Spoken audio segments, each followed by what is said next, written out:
15 seconds.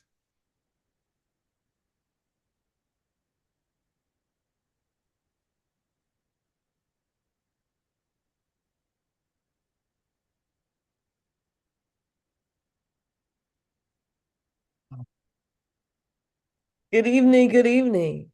This is Lady Estelle and the Street Soldier crew, and we are looking forward to spending this Sunday evening with you. Your host this evening is glad to see that we are still here. We are healthy, we are alive and free. Your host, Dr. Joseph E. Marshall Jr. Thank you, Lady E. Good evening, everyone, Street Soldiers, far and near. Another Alive and Free Street Soldiers radio show.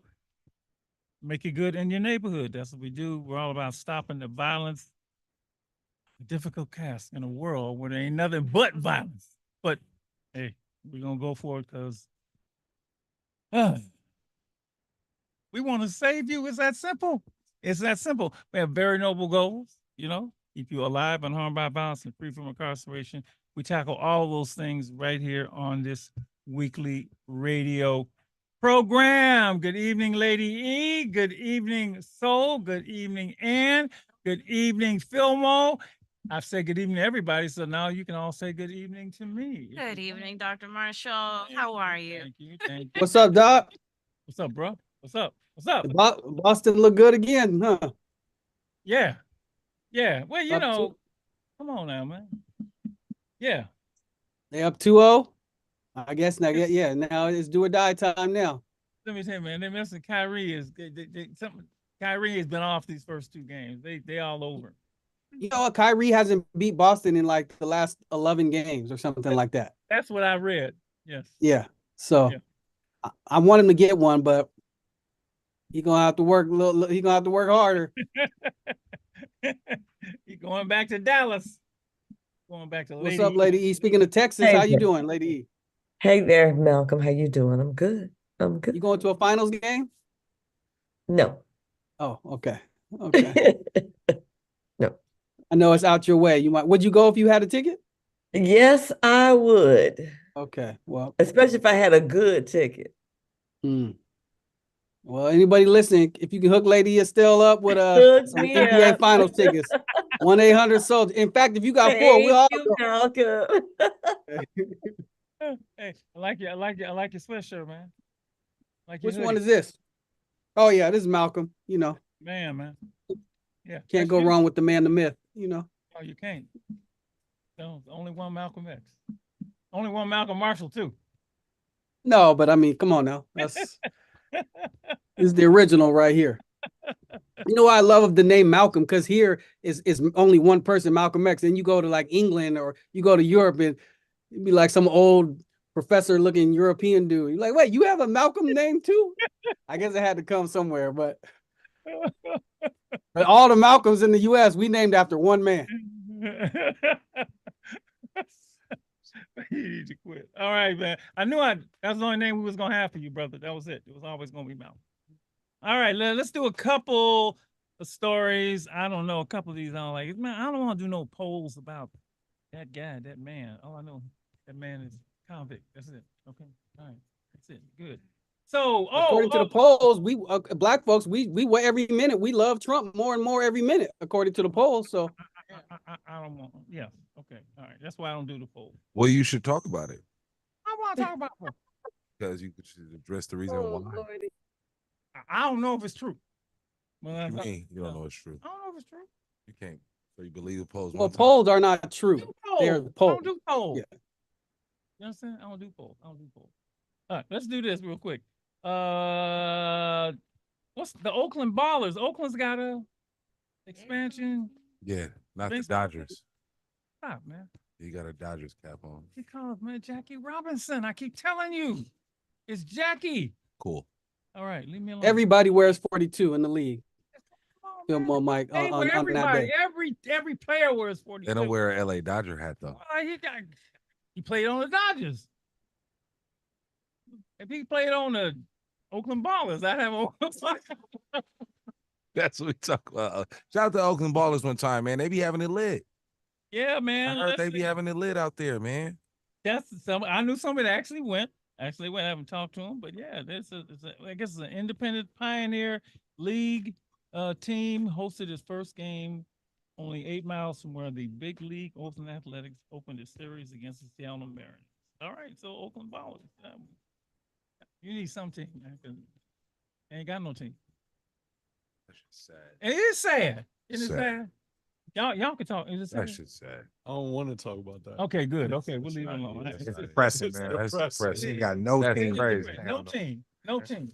No team. Well, What? as a San Franciscan, Oakland, the Warriors did not leave. The Warriors were never from Oakland. They were a Bay Area team. In fact, they were a San Francisco team. Warriors first, I know. Exactly. And then- So, yeah. this when they came to San Francisco, they didn't leave. Now the Raiders, they left. Twice. Twice. So that's a difference. Well, I mean, if it's we a using different that, the story. A's are originally from Philadelphia, but don't nobody care about that. Twice. Well, the Warriors are from the Philadelphia as well. That's right. Yeah. So you know you got to know your history to know your history to know.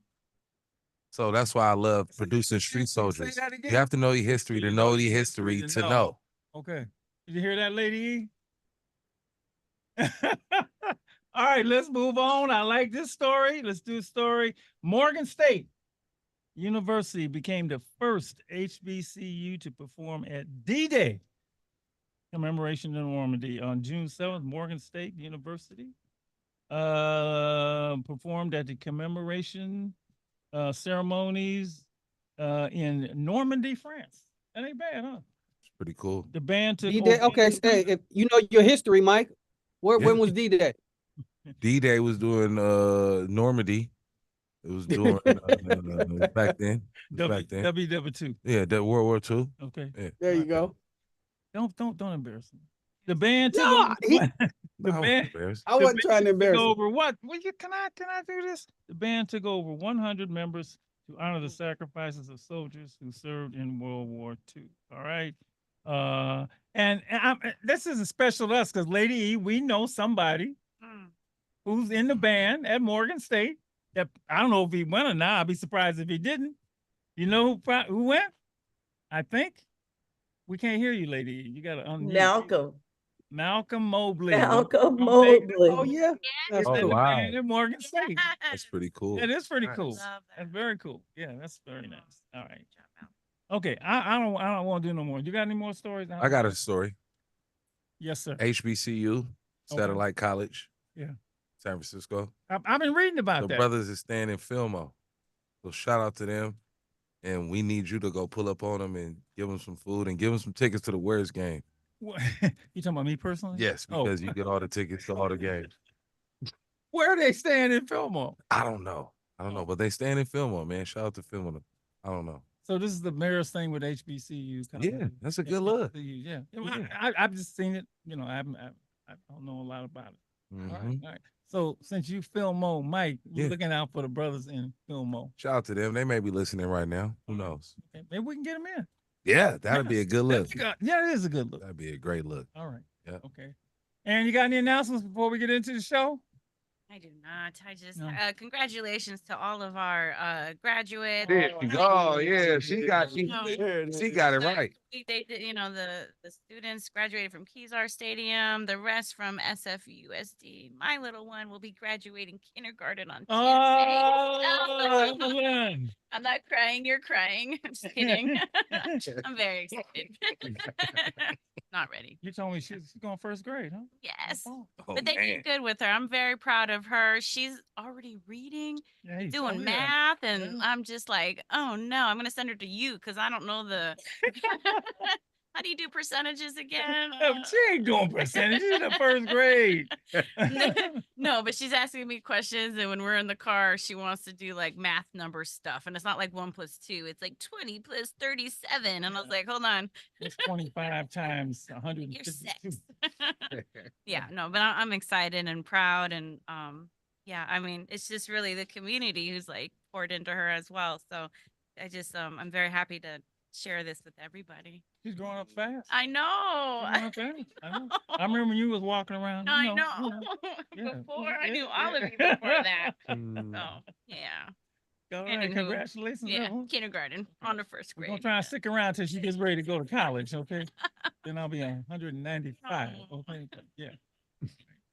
All right, let's get into tonight's show. This is part 2 of men and mental health. Men and mental health. It was a great show last week. It really was. As soon as I posted, just people have been saying, thank you. I love this. We need the space. We need to talk about this. We don't nearly talk about this enough. I want to thank last week's guest, Mr. Fab and He was Ashanti great. Branch. Yeah, He was always it great. really was. It was this, you know, when you with like-minded, and I'm gonna say people, in this case, like-minded brothers, it's it's just wonderful, you know, and you know, I remember the call we got asking this gentleman asked Fab what to do in the wake of some issues that he was having at home. And Mr. Fab and Lady E jumped in and was able to give him some good advice, some good counsel. That was really wonderful. And then we had somebody call and said we'd like people to come speak with 2 young men at your school. So looking forward to part 2 tonight. And as my guest, Dr. Robert Alexander, I know you paid for that, so I got to say that. I paid for mine. Yeah. And Rob Jackson, both of them. Why don't you introduce yourself first, quickly, just the quick stuff. We're gonna go into more in a minute, and then I'll tell you why we're doing this show and why this month. So you first, Doc. Dr. Robert Alexander. I'm an educator, Lean into that mic. counselor, author, consultant. I specialize in bridging the gap between urban communities and higher ed. My organization, I'm the founder of Hood to Higher Education. And that's pretty much what we do is we dismantle imposter syndrome among Black and Latino folks that are coming to college, whether it's a community college or a 4-year college. We want to let them know that you have a place there and there is no roof. You can reach your goal, whatever that may be, whether it's getting a certificate, graduating and or transferring from a community college. So Hood to Higher Ed, I am Dr. Rob Alexander. Glad to have you here, bro. All right. Good evening, everyone. My name is Rob Jackson. I am the co-founder and CEO of Beats, Rhymes, and Life. We are the first organization, nonprofit in the world dedicated to hip-hop therapy. We partner social workers, teaching artists, and peer specialists to do group work, individual therapy. And we started in Oakland, California, have programs all over the nation. And yeah, we're honored to be here. Thank you, Dr. Marshall. Wonderful to have you. Wonderful to have you. So I picked June to do this because, as I said last week, men don't have their month, right? March is Women's History Month, and that's wonderful. All our shows in March are around women. And because Father's Day is in June, you know, I sort of try and do a similar thing when it comes to men. And lately I've been hearing a lot about men and mental health, men and mental health, men and mental health, men and mental health. We started off last week's show with something I had read, and I'm gonna just ask your thoughts about this. Is the first thing I'm gonna do. If I didn't find it, okay. Oh, all right. And this has happened on Capitol Hill, right? Black men speak up about mental health barriers on Capitol Hill. Okay. Suicide is one of the leading causes of death nationwide, and the numbers are rising at alarming rates for boys and men. Right. Male counselors make up only 15%. Black male counselors make up only 15%. Many agree that the pressure to fit in societal molds can take a toll on men's confidence and mental well-being. The need to conform to traditional masculinity standards also leads to stress and anxiety. In a world where vulnerability is sometimes seen as a weakness, finding a balance can be challenging. So, and I got a quick look at this panel on Capitol Hill, and it was athletes. I mean, it was, you know, not brothers, that's the, you know, I mean, it was athletes, all kind of men talking about, you know, mental health and depression and anger and anxiety and suicide, right? Suicide. And I'm saying, what's going on with our men? Now, I had, I've heard this. We talked about it before. I've actually had therapists in the show, Uh, but the one thing I have noticed that has jumped out at me is that more men's groups are forming to have these conversations. And Ashanti Branch does that work with young men, and Mr. Fab, what he's doing with therapy, is just phenomenal. But your take on your take on that statement that I read about men and mental health. Have you seen that in the work that you do, and what do you see? We'll start with you, Doc. Yeah, the numbers are increasing in terms of suicide and Black folks that are needing a mental health clinician. Right, there's a misnomer that African American men and women do not commit suicide, and that's false. Right, so Mhm. if you are a mental health practitioner, it's incumbent upon you to have resources where people could lean into if they are going through traumatic experiences or having suicidal ideology. Having the suicide hotline is important. When you hear stats like that, you know, it saddens me to hear that. Right? More support groups are needed. So I love what Ashanti Branch is doing. I love what Mr. Fab is doing with Thug Therapy on Wednesdays. But I also like to shout out Restorative Justice for Oakland Youth. My boy Malachi is going to be on here later on, Mhm. and I love what they're doing. They have a Black male healing circle once a week. It's every Thursday. He sends the email. He says we're meeting on Broadway, in downtown Oakland, and bring everything that you've been going through. We're going to leave it all out here. We have mental health clinicians that are going to be there. We got folks that are in the community, that are listening to you and, want to support these young brothers. So, I think we are slowly but surely starting to, get rid of that stigma that, you know, mental health therapy is not something that we do. Right. You don't necessarily have to be, it used to be you had to be a crazy person to seek out therapy, right? And that's not the deal. I kind of fancy it to like going to the gym, right? You go to the gym to work out, or you go on walks or runs to work out the body. When you talk to a mental health clinician, whoever that may be, this is working on your mental health. emotional, your mind, and your mental health. Yeah. And both workouts, whether it's physical or for the mental mind state, are very important. So Excellent, excellent. We're going to get into the barriers that are into that because there's a lot in there. yeah. Your thoughts on that statement about men and mental health? When we started 20 years ago, and you pointed to this, Rob, there was one scholarly article on hip hop therapy. And what that says to me was there was one scholarly article about accessibility.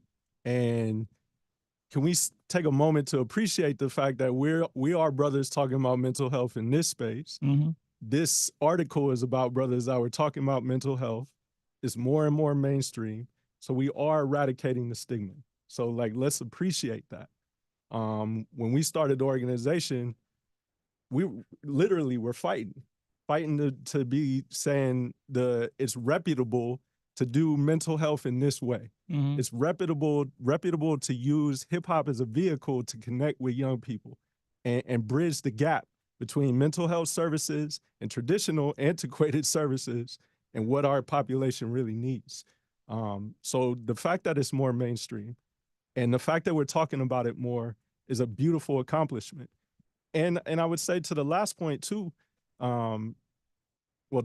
of the points. Why are we normalizing dysfunction? Like we're not even talking about the effects of COVID on all of us and in our populations, in our communities around the world. And we are expected to normalize coming back to dysfunction and act like it's okay. And so, yeah, it's not really been an opportunity for us to even talk about our mental health and talk about our struggles and talk about complex trauma, post-traumatic stress, all these things that impact our health. And the last thing I'll say is vulnerability. When we've gotten so far away from human connection, and just being okay. We embrace each other. We haven't seen each other in a really long time, and we went to middle school together, right? And so when did that become not okay and not normalized, where it's okay to hug your brother, it's okay to say, give him flowers, as the young people like to say today, right? And just say, I'm proud of you. I'm proud of what I'm looking forward to hearing later. I'm proud of the work that you're doing. I'm proud of Ashanti Branch. I'm proud of Mr. Fab and how he's put on for not just Oakland and the Bay, but for mental health and what he's doing to really push the envelope forward. So we're all part of this right now. Absolutely. Let me give you the number, 877-955-1061. You have any thoughts, any questions, any concerns about men and mental health, men and boys and mental health, you can give us a call. We'll do our best to address whatever you bring to the airwaves. 877-955-1061. What is going on? I'm a man, okay, so I can do this. What's going on with us? What is going on with us that I mean, I got my thoughts, but just from your perspective, what is going on with us? When I look at, let me put it like this. I'm a stop the violence guy. Lady and E and I, we're stop the violence people, right? I got to look at who commits the violence at a staggering, alarming rate is men. Men. They got what? I always say they got what, 9 prisons in the Bay Area, right? Around here. And they're men. They got 1 women's prison, right? If you look at the college ratio, it's exactly the opposite. It's the ratio is 7-1 or 5-1, depending on the school year, win. But the prison is overwhelmingly men. I always say we could do domestic violence. And why I wasn't doing mental health every week, I do domestic violence. Overwhelmingly, it's men on women violence. Not that women don't commit domestic violence, but overwhelmingly men.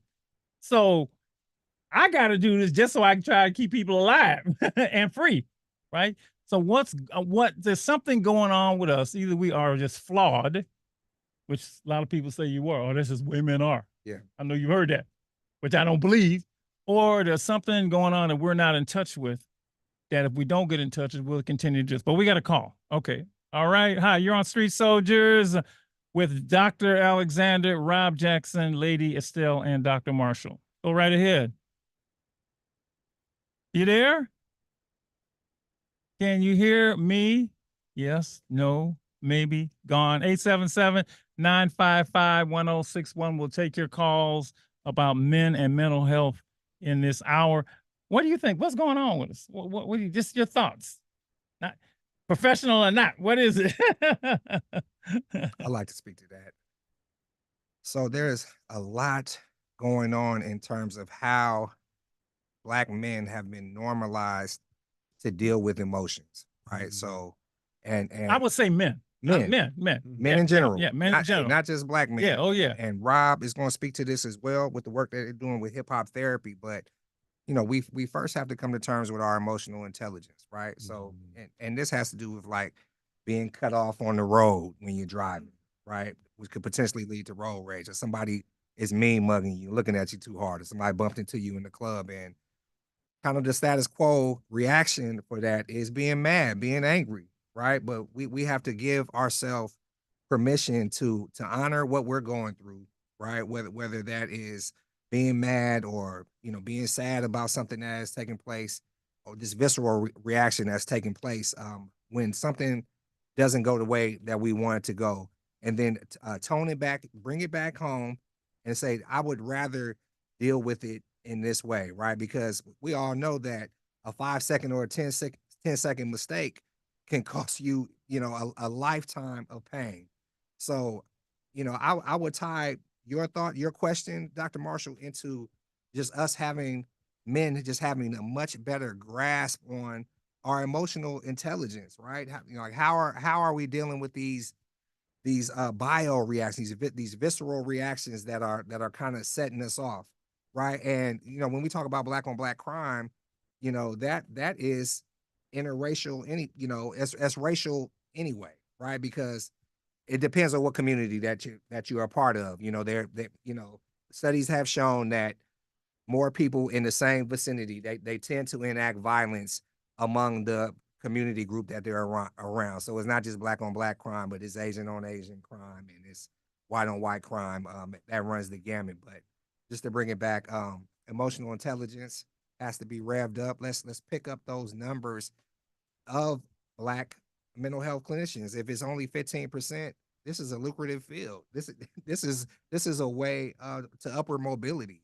Psychotherapists, they make a lot of money, right? So let's boost those numbers. Let's get more mental health clinicians of color because it helps when you're going through something and you could talk to somebody with a like mind. Emotional intelligence. What do you think is going on with us? And then I got another way. What do you think is going on with us as men I mean, what's not? and boys? I mean, what's not? We're from an early age. How do you have a relationship with your ego? Is it a place of healthy masculinity, or is it a place of aggression? What kind of but what kind of toys are we playing with as men or boys? What kind of investment is our parents making, our community is making into us? What kind of examples are being set for us? What's going on today is it's a combination of failed leadership, not having any options. It's a combination of not making things more appealing. Like your job is appealing. Sitting here on the radio is appealing. Your job is appealing. What I'm doing is appealing. But is it as appealing as what can occur in those 5 to 10 seconds and the decisions that we make? So I'm going to take it all the way back. Please. Because to me, all this is learned behavior. Right? Yes. So, and I've said this before, and we're taught to be this way. Yes. We didn't come out of the womb be this way, so we have to taught to be this way. But even before I go there, just talk about your own individual life. That people have heard me talk about mine, and what I learned about aggression and emotion and all of that when I was young. I know what I learned, and what I learned, I had to unlearn a lot of that because what I learned wasn't necessarily healthy for me and not necessarily for the folks around me. But what about your own growing up? You grew up in where and how? Yeah, so I went to King Estates as well as Montero where I met Rob Jackson at. So you grew up in Oakland. I grew up in East Oakland, 78th and Hillside. If I had a conflict with a peer, and this was like from 6 years old all the way on up, if I had a conflict with a peer and I told my dad about it, he would tell me, you better go outside and handle your business or you're going to have to deal with me. Right. So you're getting instruction right inside the home. Right off the top. He's the like, way to handle the problem is go kick somebody's behind. Hey, man, I had to. You know what I mean? So or I'm going to kick your behind. I'm going to kick your behind. Everybody, you hear that, right? So we have to unlearn that. Yeah, yeah. But you see where you're getting it from. Yep. You're getting it from dad or mom in the home. Yep. The people you trust are giving you the best route to, to deal with stuff. Yep. Right. So yeah, that's important to know. That's where you're getting this instruction. That's correct. Right. Yeah. Yeah. And how did that play out in your life? It played out bad. I ended up in a lot of trouble. I ended up in trouble at Montero. I ended up trouble, in my neighborhood, because I feared my peers less than I feared my dad. So, and I also thought that was a way that you were supposed to solve your problems was with my hands. I wrote a book about it. Yeah. Shameless plug. She hit me first. That has to do with breaking, the generational trauma of not only getting spankings for, the smallest reasons, but unlearning that there are unlearning that the only way to solve a problem is through fighting. Yeah. You know what I mean? Taking flight, getting off on somebody. So. Yeah. I go back, to the advice and counsel we get about how to handle problems when it comes to is, I say what I say the first day they send you to school, right? If he hits you, hit him back. And they say call the teacher. They call me at home. They say, well intended now, but the stage is set. What about your growing up? What'd you learn? Growing up in Oakland as well, my father.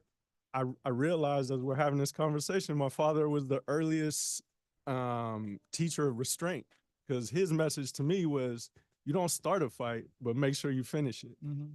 And no matter what you pick up a brick, whatever's around you, you finish that fight. because if you come home and you did not finish that fight, I'm gonna finish the fight, right? It's Um, gonna be a fight It's gonna be somewhere. a fight somewhere. Yeah, There's it's gonna be a fight somewhere, right? Out there or in here. exactly. Yeah.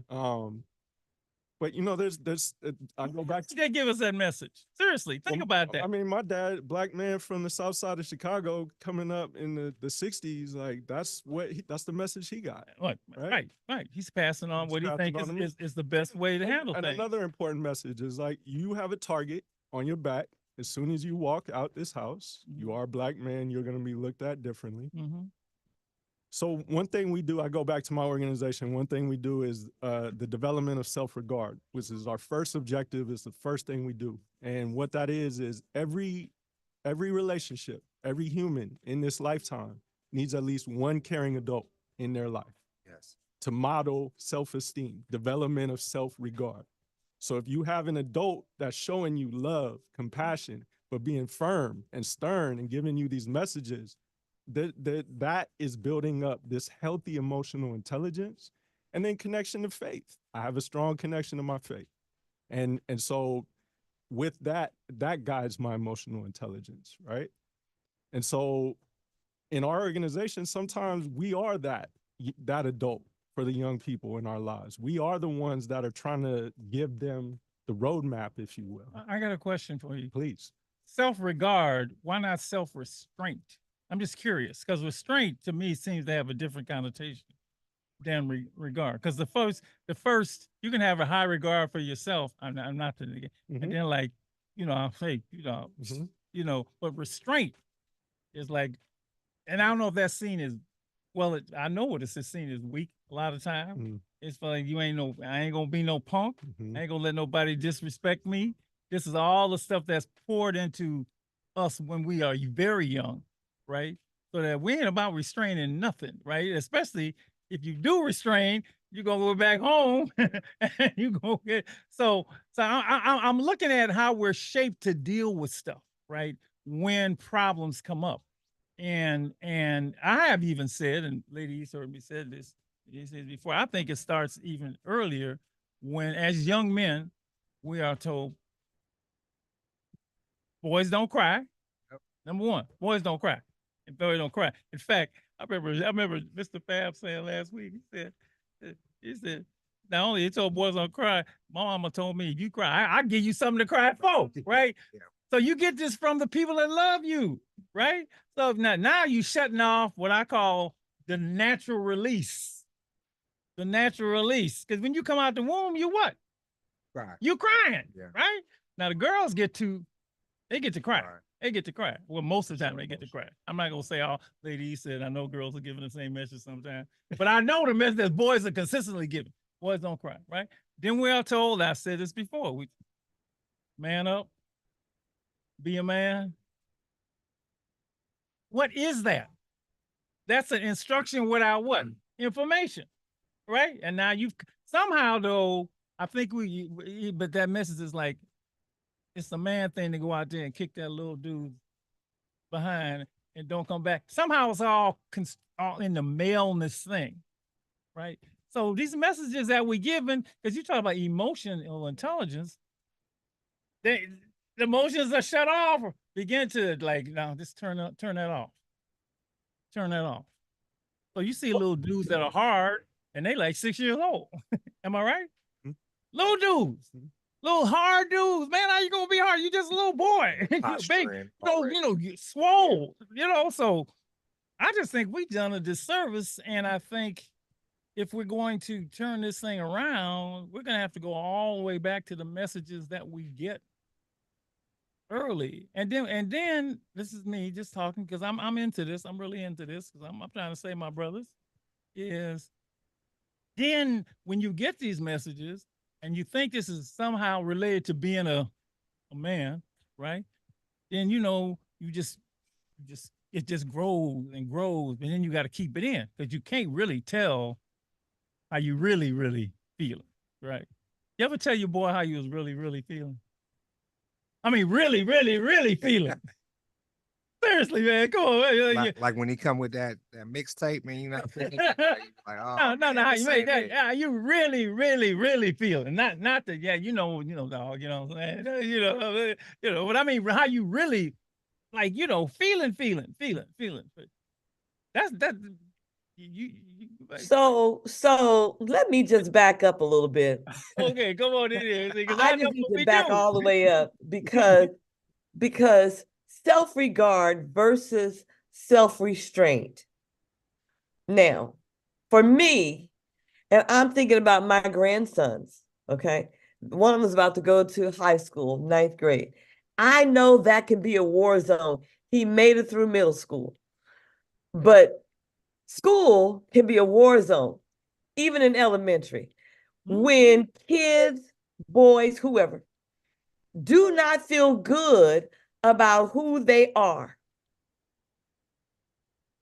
it is, I want to create a word, impossible for them to restrain themselves when they're hurt.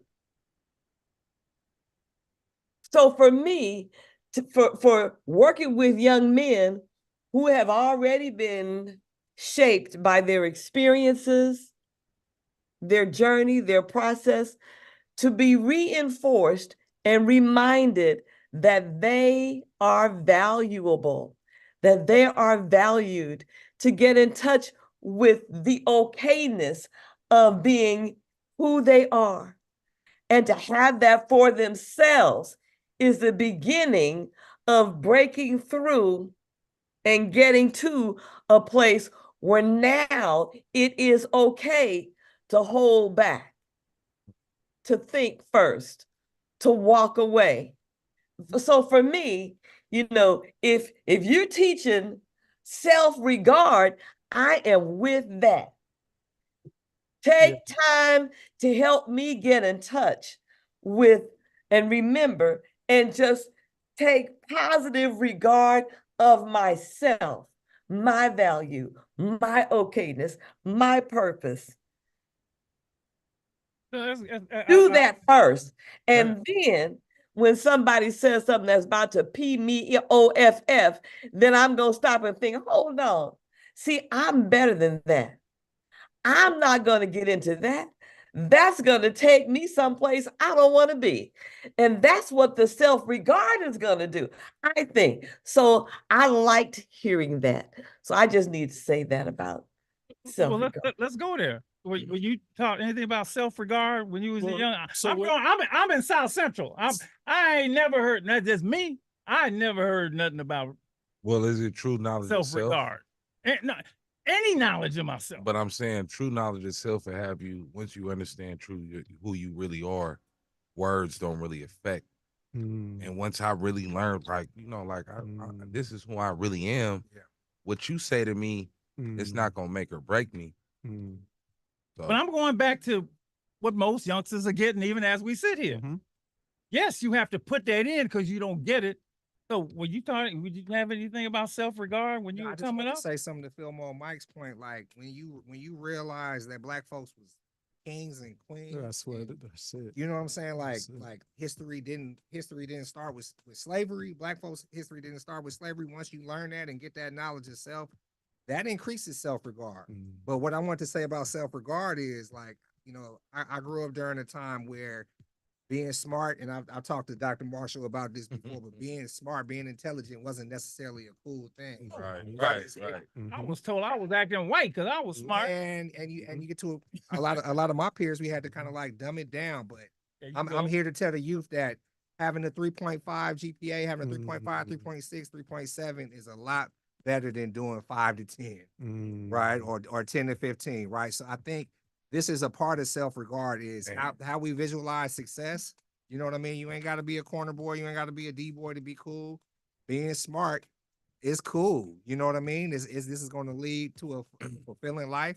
You know what I mean? That's what the organization, the Hood to Higher Ed, just really revs up, is the idea that upward mobility could happen through education. So again, self-restraint is a lot different than self-regard. Self-restraint is just having the know-how to be in tune with what you're dealing with emotionally, right? And we've already talked about emotional intelligence, but tapping back in, getting a full understanding of your feelings, what you're going through in that moment, how to rationalize and how to deal with that in a positive way. And see, I think the best way to do that is to go back and look what is happening, what happened in real time to you, right? Because it's one thing, obviously, we're going back and saying, if I had known, if I had known, if I had known. But what did you get in those formative years that, you know, put you in that situation that you didn't? What I know I didn't get no messages like that. I didn't get no messages like that. You know, it was like, you know, it was like, it was dog eat dog, killer be killed. You know, I mean, you know, and I was confused because I wasn't really like that inside. I'm a nice dude, right? So I would have had to become a different person than I am in order to, quote, as they say, survive out there, right? But it wasn't me. It wasn't legitimized. So I was walking this, you know, I'm smart and I don't want to be no thug, but all the thugs got all the girls, you know, all that stuff. So I'm just looking at how we create people like that. Now, if they got the knowledge itself, if I was started reading about kings and queens at the age of 4, like, Do you think that one of your favorite people, Malcolm X, how do you think he was a quote unquote thug? right? So like, how do you think he pimp? came up a pimp? Yeah. How do you think? I'm asking you, how do you think he came up out of that? Oh, it was knowledge itself. He had It was knowledge exactly. itself, but it was He had to after recap. he had to, yeah. Well, he got shut down in the 8th grade by a teacher that told him he was the president of his Right. 8th grade class. That told him, man, you know, That's not that big of a deal. yeah, type of well, thing. yeah, but you can't. shouldn't do that. You should do He something wanted else. to be a lawyer, and the teacher told him, Get no, a job with your hands. ain't no color. Oh, she ain't say color. Boy, gonna win, and to just crush them, right? So you can crush young people by the mess. So they're not getting these messages early on. When we get them, you know, now we got to undo all. And first, you got to undo all the stuff because you invest in this stuff, man. You believe in this stuff. You believe it because number one, you're being told by you, sometimes by your parents, a lot of times by your parents, and by all your surroundings. So you know, man, I ain't crying. I ain't gonna be no. You even stop smiling, right? So I think we done a complete disservice, man, you know, but by shutting out, and of course it goes into every relationship that we have with other brothers and with young ladies, right? So yeah, and Lady E, you know, you've seen these young kids, these first graders, kindergartners, these little boys come to school, they just be mad, man. Man, it is hard to see a 5-year-old, 6-year-old just come to school be mad. That is rough. What is the reason you think these young people are coming to school mad? Because they're getting all this stuff at home and they're getting treated a certain way. I always like to use the classic scene from Boys in the Hood. That's mama. When Doughboy is walking back and forth in front of his mama and she's telling him, you ain't gonna never be. All you do is eat, sleep, and Yeah. right? You ain't got a job. You're 11 years old, you know, and that's the message he's getting from his most significant person in his life because daddy ain't there. That's what he's getting. So he's like, all right. And the dude is a dude with a good heart. You can see he's a nice little boy. He's nice. Right. And being nice ain't cool, though. You learn earlier being nice ain't cool, right? And he can't wait to get out of the where? Out the house. I got to get out of here because this is not a good place for me, right? But he go outside and all the other dudes is getting the same message. So, you know, man, you in this thing and you trying to figure it out. So you adapt. That's what I call it. You adapt. And if you don't, you weak. You're a little sucker. Well, I think it take people from the from neighborhoods that champion to switch the narrative of champion in a weird way. Like I'm Fimo Mike, but I was never like the person that was like on some D-boy hood. I just was from Fimo. So like you need people to like champion just regular folks. Man, look at Cuz. He do this every day. He doing his thing. You look up, you know, he's a businessman or an entrepreneur or whatever. You know what I'm saying? A business owner. Like that's a huge thing. And we need to start championing those type of things. Earlier, brother said, you're in a position of what did you call it? You're in the light. You're in the limelight. So like in a weird way, people are attracted to the limelight, and we have to start championing other things outside of just whatever the hood celebrates or whatever even the media celebrates. Because everybody, I heard somebody say everybody can't be LeBron James. Who's that? Your favorite? What's that girl name? I forgot her name, but she had a great point. Yeah. Caitlin Clark. What? No, not Caitlin Clark, but the I forgot her name. Anyway. So ladies got grandkids. I got grandson. Just a little bit. I don't want to have to go back and remake him. I want him to get it right from the beginning. That's what I'm talking about. What do we give them right from jump street? You talked about a book, right? You talked about a book before we came on the air, and you said you gave that to your children, right? That's it, right there. That's the investment. Your grandchild is blessed to have you in your grandchild's life, because you can give them that gift early on to start them, like you said, on a path of love, development of self-regard. You talked about restraint. That's a byproduct of having self-regard. Just like love is a byproduct. If you see yourself as a king, then your environment informs you, but it doesn't shape you. So when you walk around as a king, when you walk around as a God body, I'll extend that. When you know God is in you, you know you're a vessel, you know what you're doing, and the work that we're doing is the purpose. Like that's what God has put us on this earth for. We got a call, so let's jump into it. Go right ahead. You're on Street Soldiers.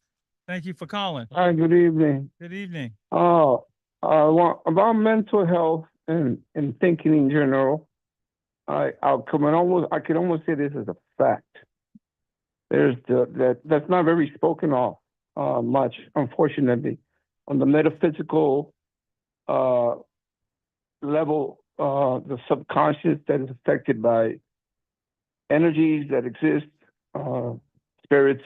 You know, if you call yourself, a person calls themselves religious or spiritual, it's a spiritual thing.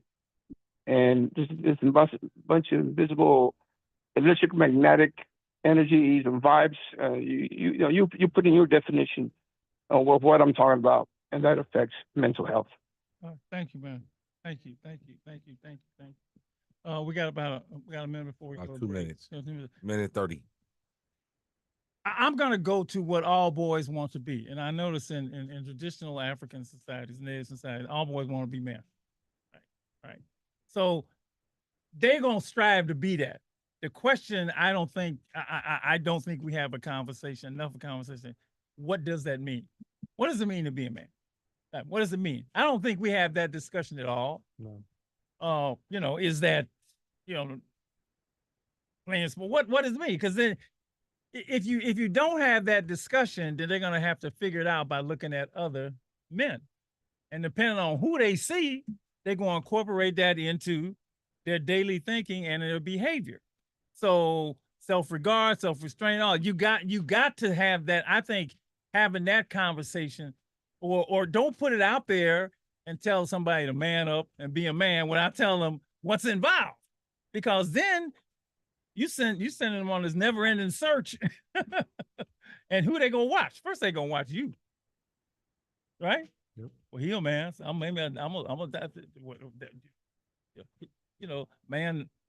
hit his woman, right? You're gonna develop that. So if you don't have those conversations with young people about, which means first you got to have a conversation with who? Yourself, right? 100%. Yeah, self. That's a big conversation right there. Man. I was going to say my definition of being a man has evolved. I'm 45 years old, and growing up in a household with a Black man from the South Side of Chicago, the message was all the things we talked about. Mm-hmm. Now, as I live as a 45-year-old who's a father of a 3-year-old, and I can't even talk about my daughter without crying, I'm the man that models crying in a very public way. That's what I'm talking about. And then I even say, what's the first thing that people do when they cry in public? They apologize or they hide it. Yeah. I don't That's do that. funny. I don't do that. That's so true. Now, see, I let it That's flow so because- true. now course- that's what I'm looking And for. it makes Right. it disarms everybody. in the Everybody. room, Everybody. right? It gives permission everybody in the room Right. to say, let's be human for a minute. Forget the noise outside. I'm gonna write forget- this down. Forget all of that. So Because you threw another word in there, not be human. be human. Human. So Rob brought up a great organization earlier, and we're gonna hear from some of the brothers. Our Joy. What we gotta do, we gotta go. Gonna tie it up. We're coming back. Okay. We got them two join us. We'll keep it going Yep. next hour. All right. All right, visit us at YouTube. He been talking the whole time. He gonna throw it to you the last minute. I didn't. I just turned. Look, the conversation is going to continue. So go ahead and join us at YouTube Live at Stay Alive and Free. This September, our iHeartRadio Music Festival, presented by Capital One, is coming back to Las Vegas.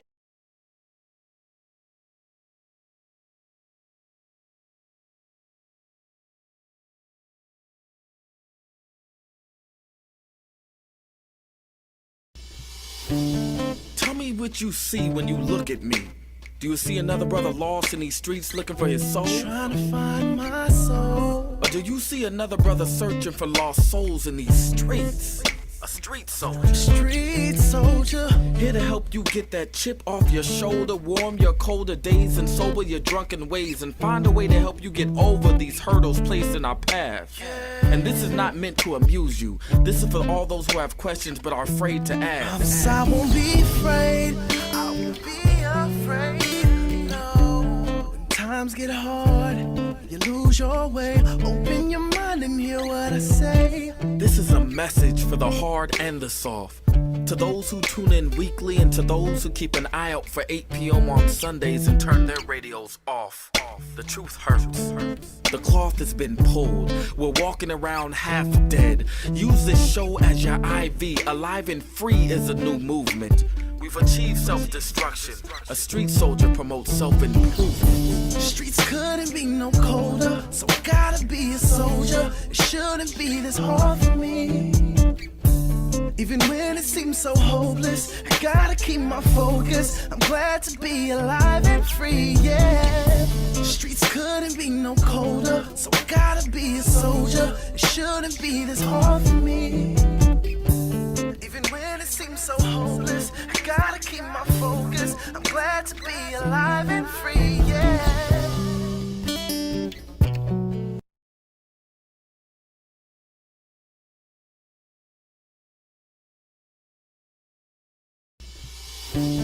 Tell me what you see when you look at me. Do you see another brother lost in these streets looking for his soul? Trying to find my soul. Or do you see another brother searching for lost souls in these streets? A street soldier. Street soldier. Here to help you get that chip off your shoulder, warm your colder days and sober your drunken ways, and find a way to help you get over these hurdles placed in our path.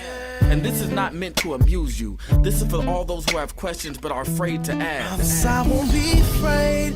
I won't be afraid. No. When times get hard, you lose your way. Open your mind and hear what I say. This is a message for the hard and the soft.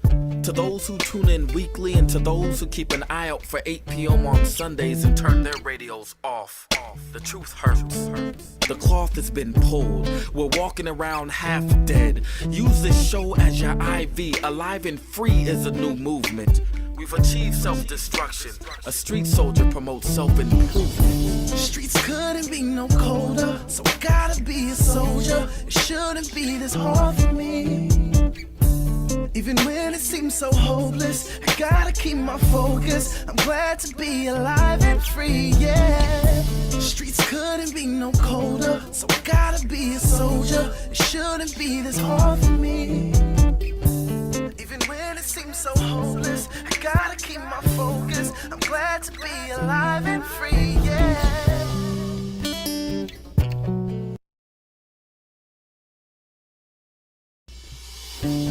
Tell me what you see when you look at me.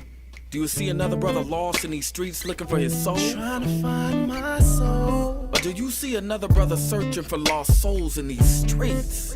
A street soldier. Street soldier. Here to help you get that chip off your shoulder, warm your colder days and sober your drunken ways, and find a way to help you get over these hurdles placed in our path. And this is not meant to amuse you. This is for all those who have questions but are afraid to ask. I won't be afraid. I won't be afraid. No. When times get hard, you lose your way. Open your mind and hear what I say. This is a message for the hard and the soft. To those who tune in weekly and to those who keep an eye out for 8 p.m. on Sundays and turn their radios off. The truth hurts. The cloth has been pulled. We're walking around half dead. Use this show as your IV. Alive and Free is a new movement. We've achieved self-destruction. A street soldier promotes self-improvement. Streets couldn't be no colder, so I gotta be a soldier. It shouldn't be this hard for me. Even when it seems so hopeless, I gotta keep my focus. I'm glad to be alive and free, yeah. Streets couldn't be no colder, so I gotta be a soldier. It shouldn't be this hard for me. Even when it seems so hopeless, I gotta keep my focus. I'm glad to be alive and free, yeah.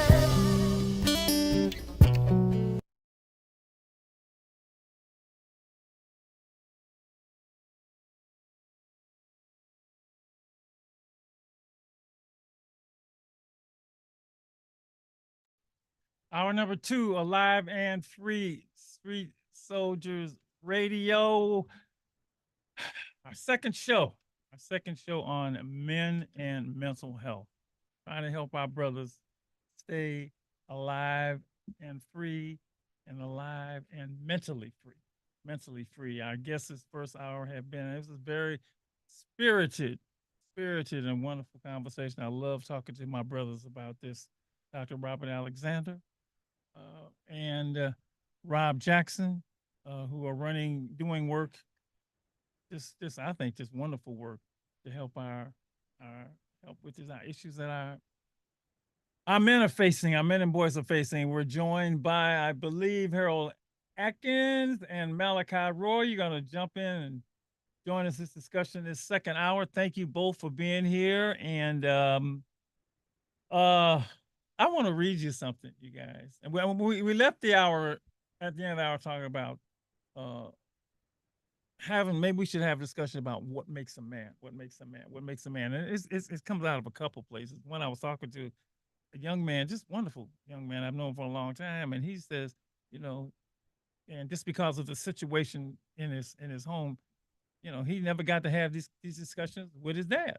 He just didn't. Dad didn't live with him. But here he is now, in his, late 20s. Like, I wish somebody had told me, because now I'm telling, what does a man do? What do I do? What I do? Now, but the fact that nobody, obviously it's a big deal to him because he was growing into this manhood thing and didn't have any idea about what to do about it.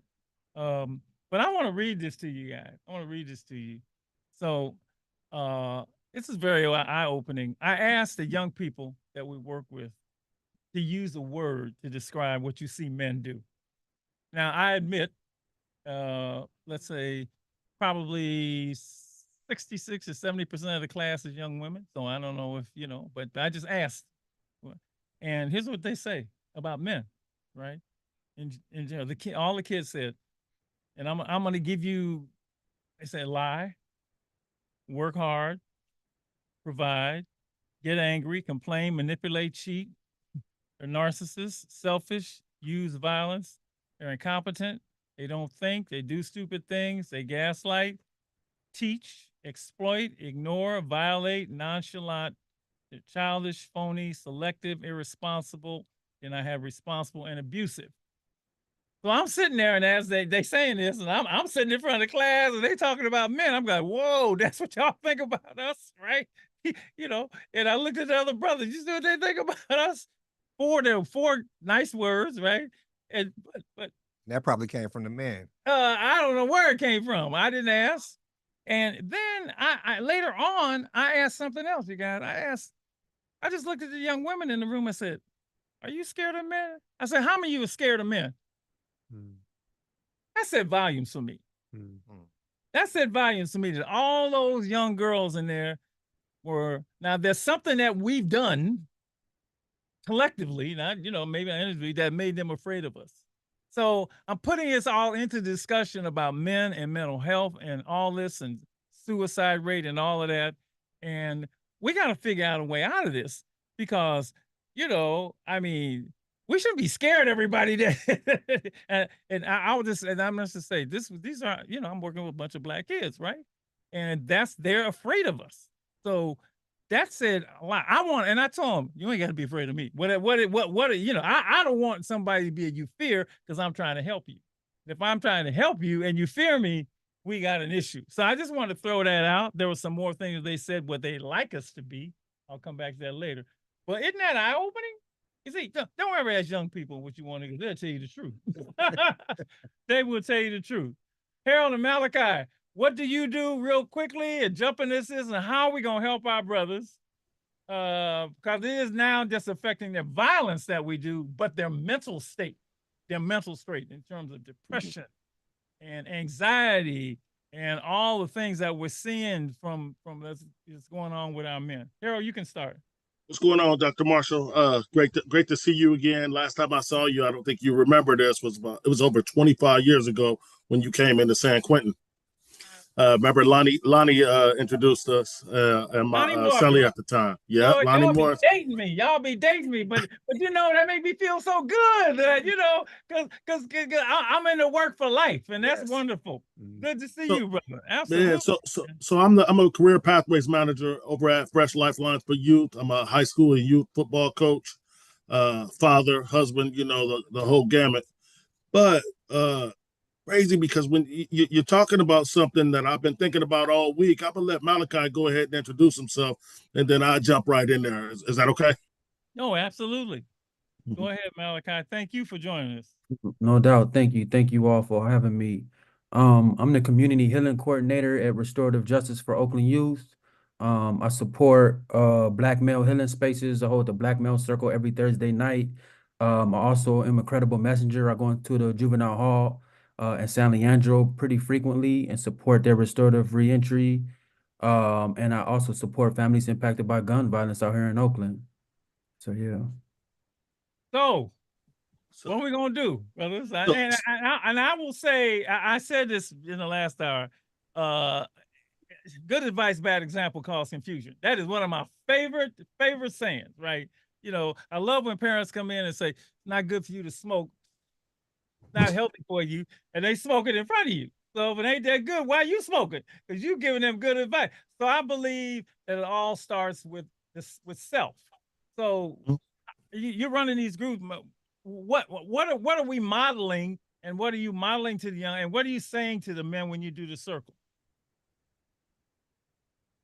One of the benefits for me is that when the Black Male Circle first started, man, I had so many dope people who are circle keepers themselves, who are people who know how to hold space and be leaders, you know what I'm saying? And when I say leaders, I don't mean perfection by any means, but what I mean is people who is willing to come together. So I'm very fortunate, and so what we model is mostly like brotherhood and camaraderie, knowing that you have a tribe to come to, and we believe that everybody desires, every talking about men, right? Or young teens or young adults, they desire to be a part of a social group, whether it's football, basketball, chess club, something. They want to be a part of something. And so since we know out here in the especially like out here in Oakland, East Oakland, West Oakland, the tribe is something that, people looking for love in all the wrong places. So they look for that love, and they say, I'm in the juvenile halls trying to support them. And so we trying to develop that tribe in a positive way and really build with one another and talk about really heavy issues and hard things, but also about the fun things and experience joy. So we sit in circle here in Oakland, and we also have our outings and take them outside of Oakland, which we believe is very important. And so you have a tribe to come to. I think that's the thing for the most part. Carol, your thoughts? So, man, I'm a product of a walking contradictory, right? Like contradiction, right? So I come from a single mother. My father had life without the possibility of parole. All the men who told me how to be a man was what you were saying. They had a cigarette telling me not to smoke. They had a gun telling me not to shoot. They had no education telling me to be educated. They was addicted, telling me not to. You know what I mean? It was just like a walking contradiction. And so when you start talking about role modeling, it's crazy. I told you I was thinking about this all week, and I had no idea we was talking about this today, right? On a family chat, I'm talking about this is a big family chat. This is uncles, aunts, cousins, everybody. And all of a sudden, I just started seeing all of these pictures of these young people in graduation, like caps and gowns and all this. And my response to my whole family was, I said, it's crazy how we had to walk through the valley of the shadow of death, but our kids get to walk across that stage, right?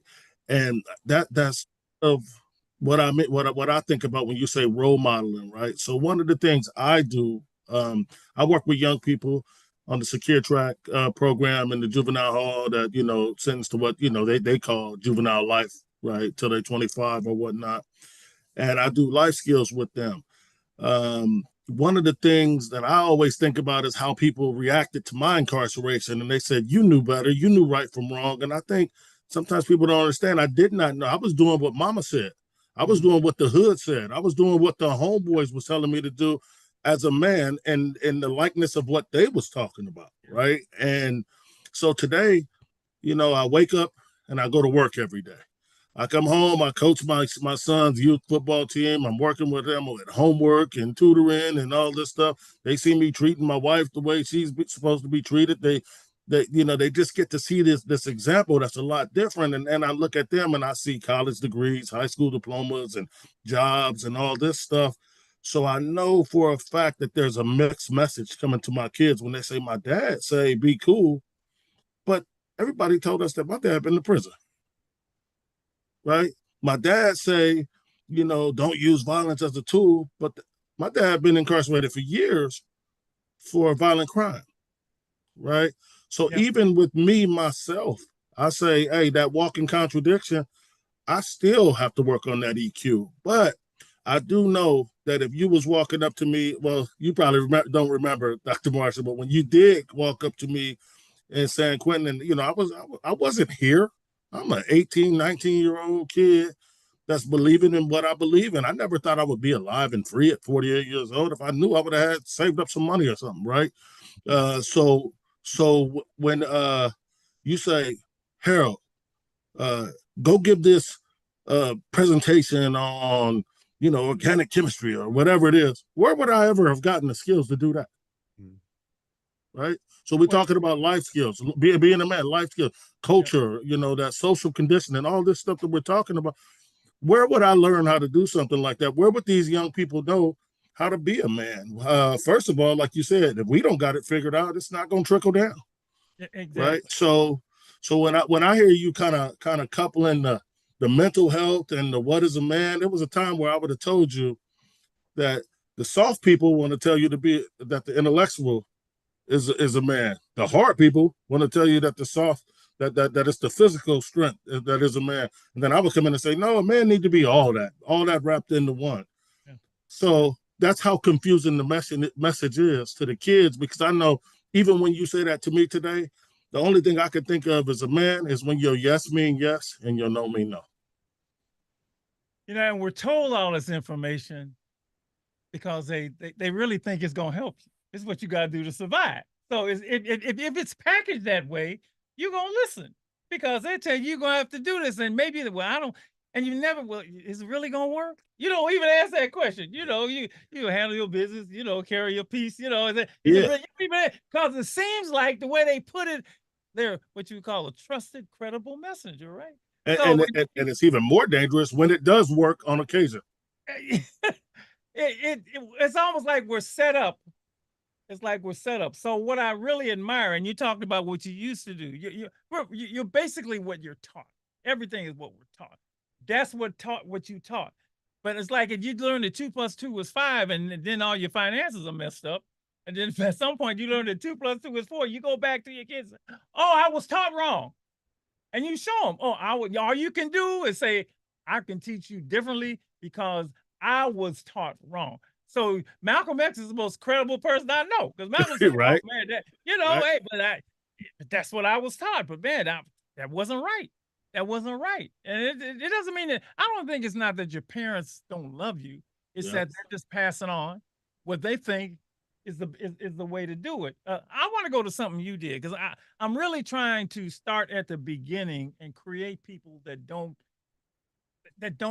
become these.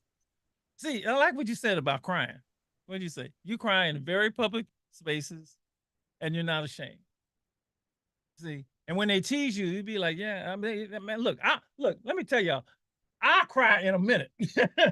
I ain't got no problem. Look, I cry when somebody wins an Olympic race. Oh man, that's wonderful. Why you crying, man? Because that's the way I feel. And like, I'm like, you can't talk about me no matter what, because I ain't trying to dam up my heart. I ain't trying to dam up my arteries. But I got to that place, but it took a while to get to that place.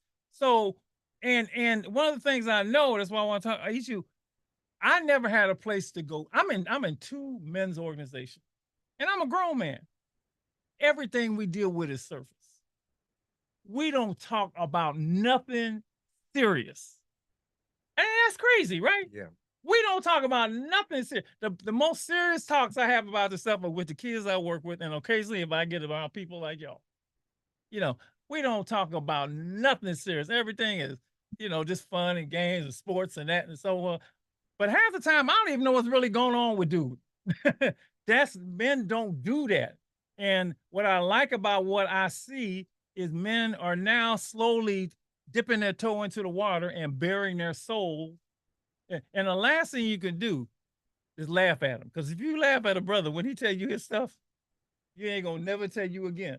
So I know, Malachi, you have rules, you have safety, you have this and you have so forth, because it's we're not drowning in shallow water, we're drowning in deep water. And it's those deep water issues.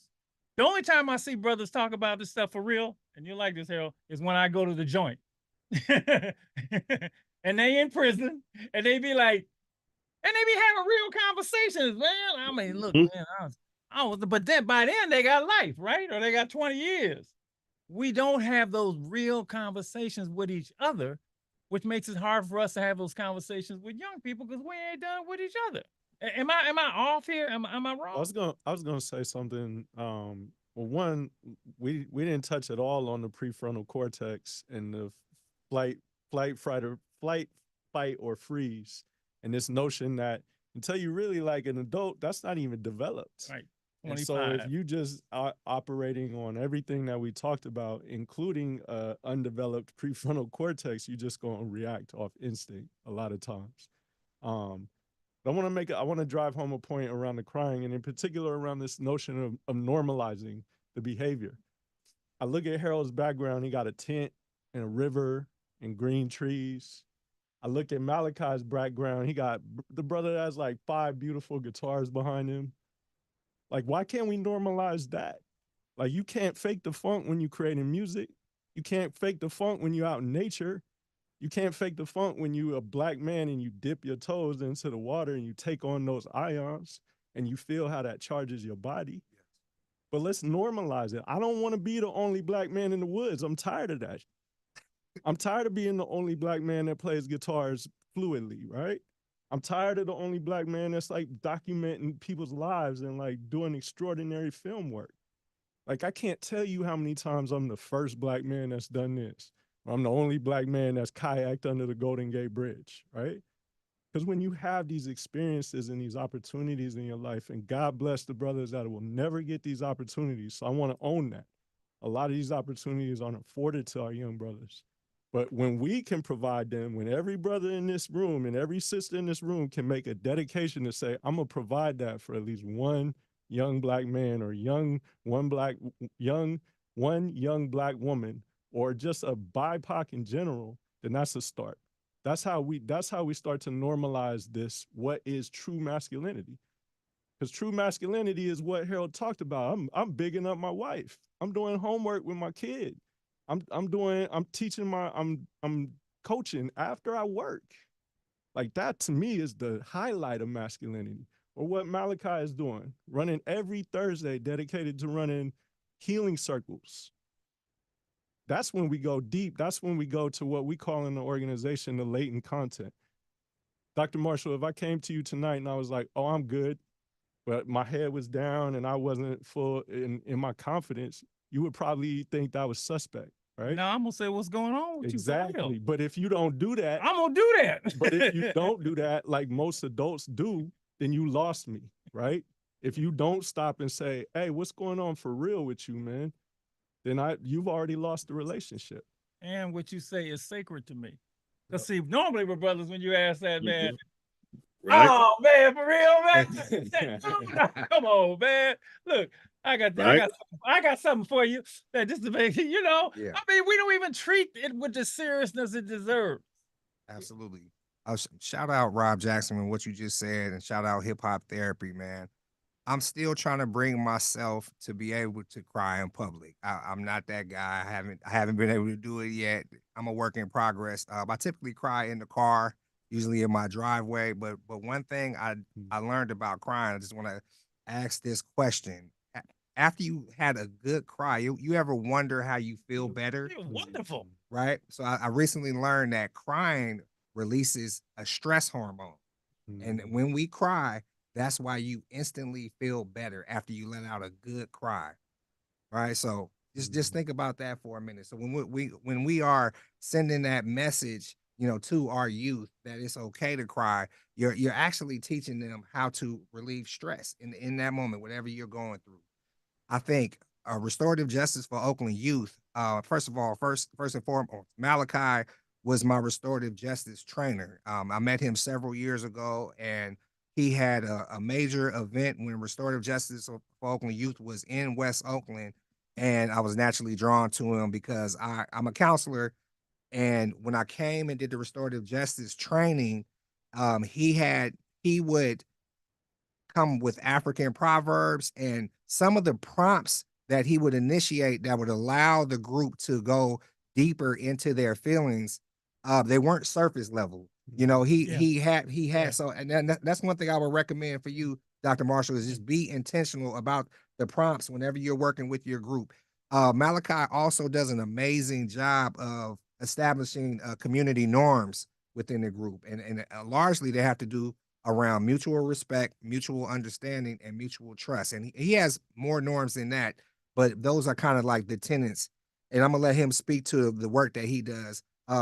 Shout out to my big brother Harold Atkins. I met him, and these two guys, they are the star of my documentary, Reclaiming Our Humanity. I've known Harold for many, many years. He's a big brother to me. I can call Harold at any time of the day, and he's gonna give me just some sound advice without sugarcoating it. Sometimes he'll tell me straight up, "Hey Rob, you tripping.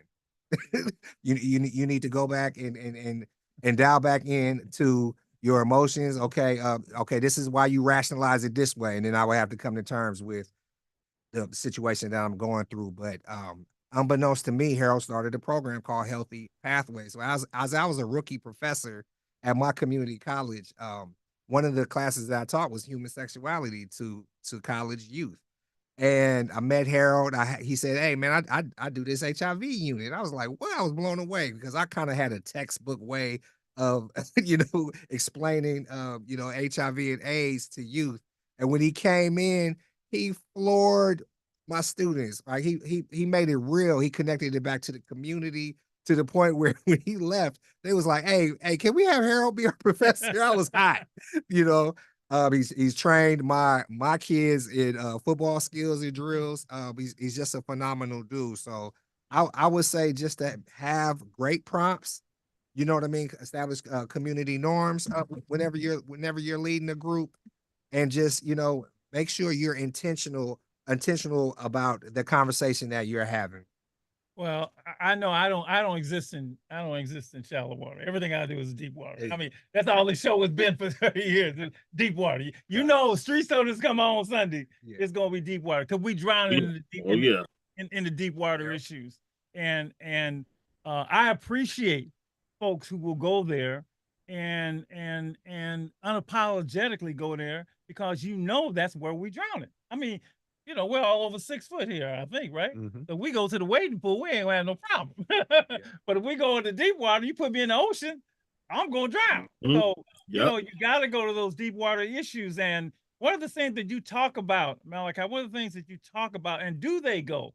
Are they willing to go? Because it's a big step to step out there and bare your soul. Can I put it like that? And bare your soul, which is the work that Ashanti does, because he got those young people to bare their soul and take off the mask. I call it the mask.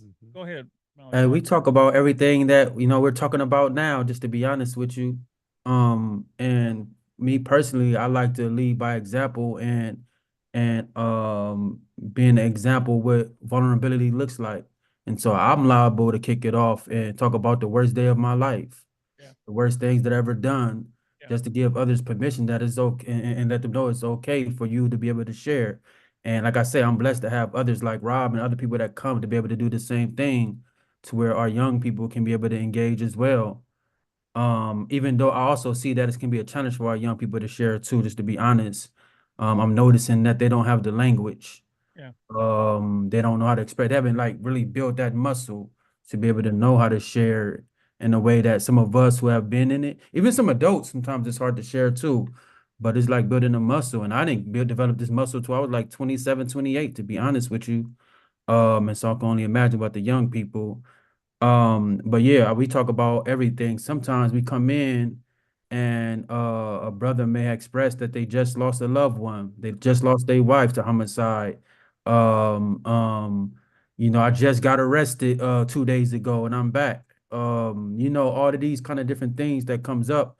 And that's when I stop the agenda that I may have in my mind. So it's always flexible. I'm letting that go and I'm letting the circle run itself Right. to be able to support brothers. But or sometimes, just like Rob said, I open up with an African proverb and let the proverb do the magic, and I don't have to do anything else, and then just lead to conversations, right? And so like I say, I've been very fortunate, and it's just the spirit that is there.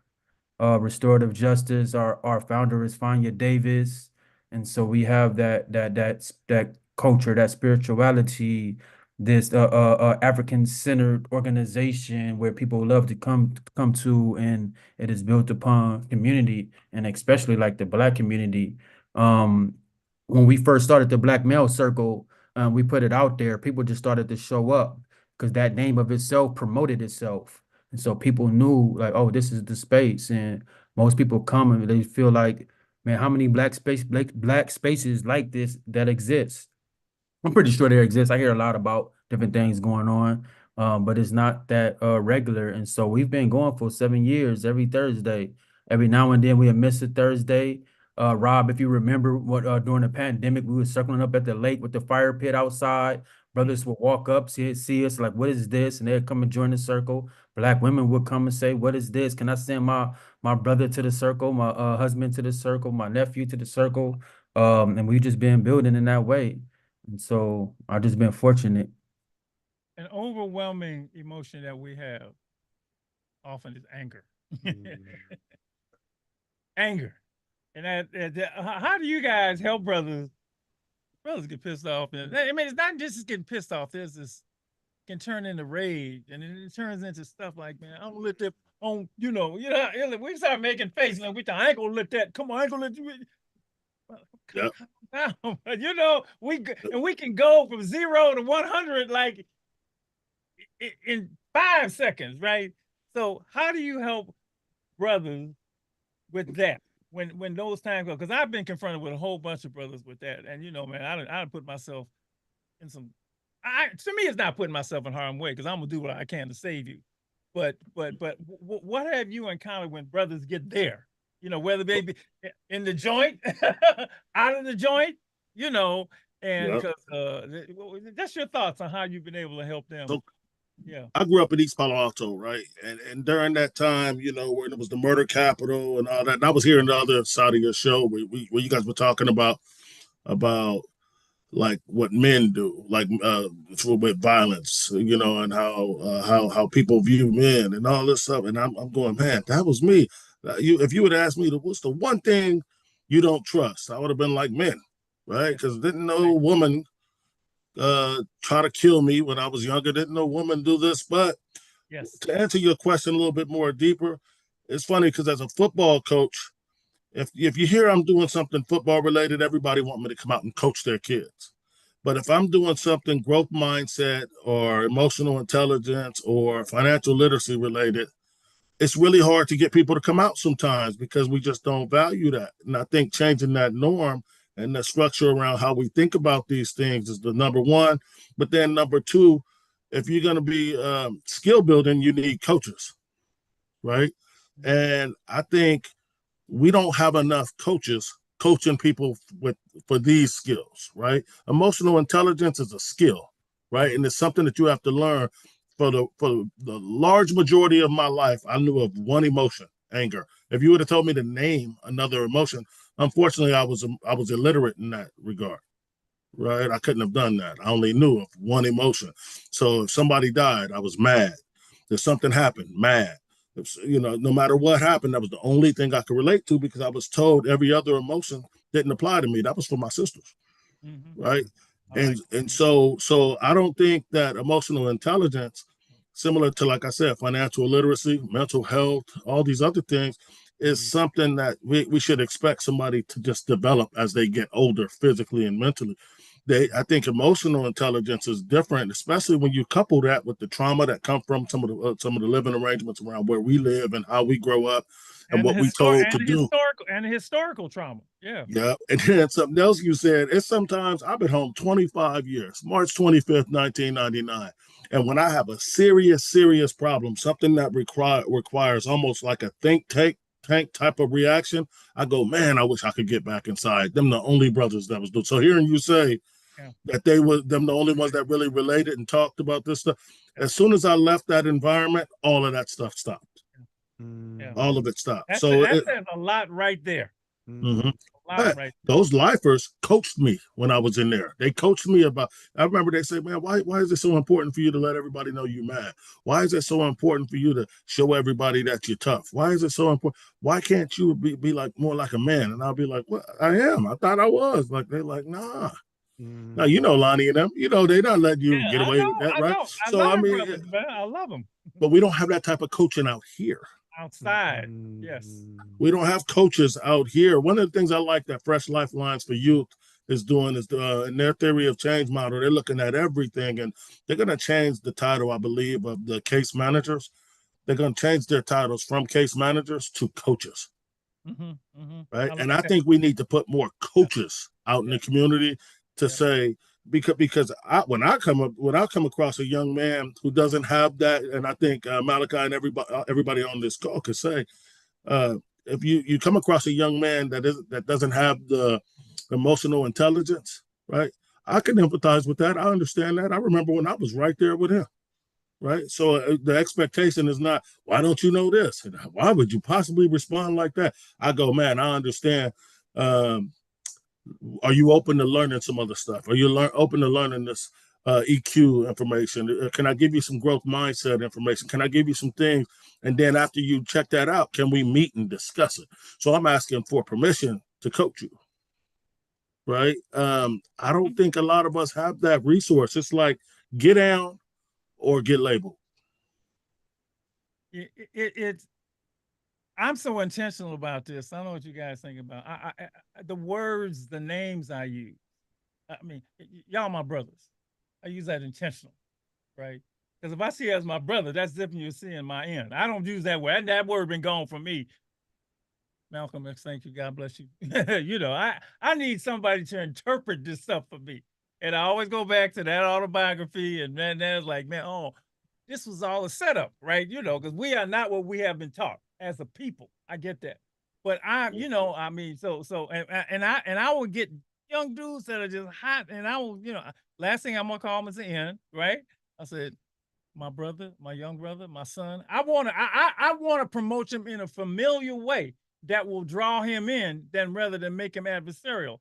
So I'm so conscious of this. I watch all y'all my brothers. I would never refer to you as anything else because that's the way I see us. And I remember, it's funny, they know this story, me going down and being with the Bloods, and I'm down there with all this red, and I'm talking about, y'all gotta stop gangbanging, man, for real, man. And first, the first thing they said, Okay, man, where your gun?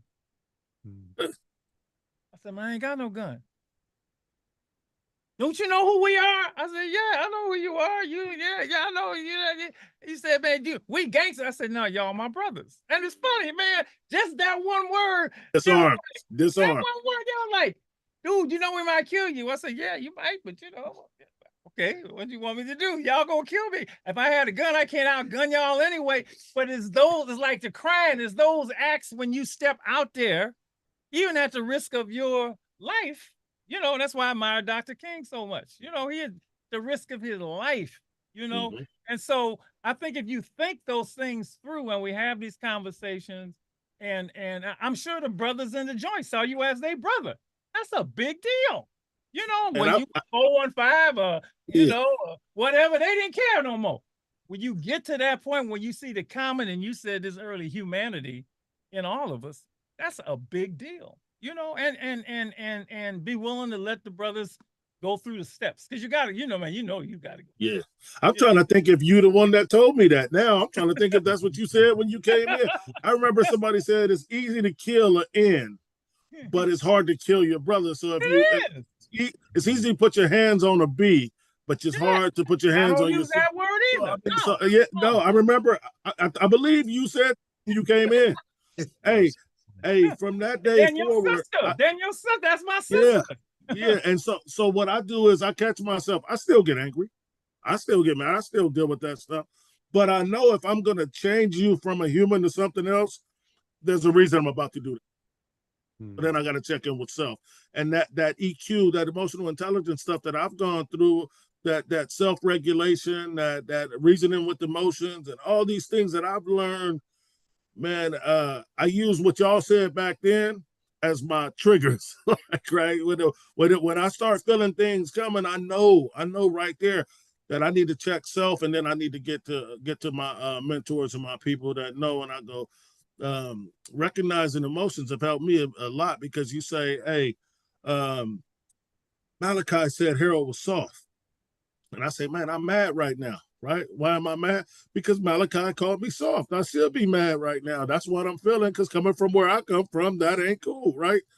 But now I got to take a deep breath and go ask Malachi if we could sit down and talk and do our thing, right? Or whatnot, so that it's not lingering with me, right? And just making sure that I'm not using that or reasoning with that anger and using that as an excuse to attack my brother. Man, look, if Pac and Biggie could have got in the same room, I like what you said that. I said it all the time. Now you gonna talk to Malachi, right? You ain't gonna be putting it on a song or going on social media. Get to the brother face to face and let's have a conversation. Because maybe I misunderstood. And that's what they couldn't do, and that's what Kendrick and Drake can't do, right? Yeah. Get in the room and talk to the brother, man. Find out. That's why I didn't mind going down there. Y'all don't talk. That's why it's millions, so important. millions of dollars invested in that. Nobody could get a coach. Nobody could get a therapist to what do you call it? Facilitate that. Exactly. Right? And millions of dollars invested in these brothers' music.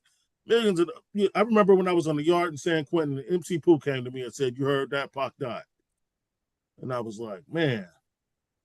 I think it was 6 months later, same person. I think MC Pooh came to me and said, hey, Biggie got killed last night, right?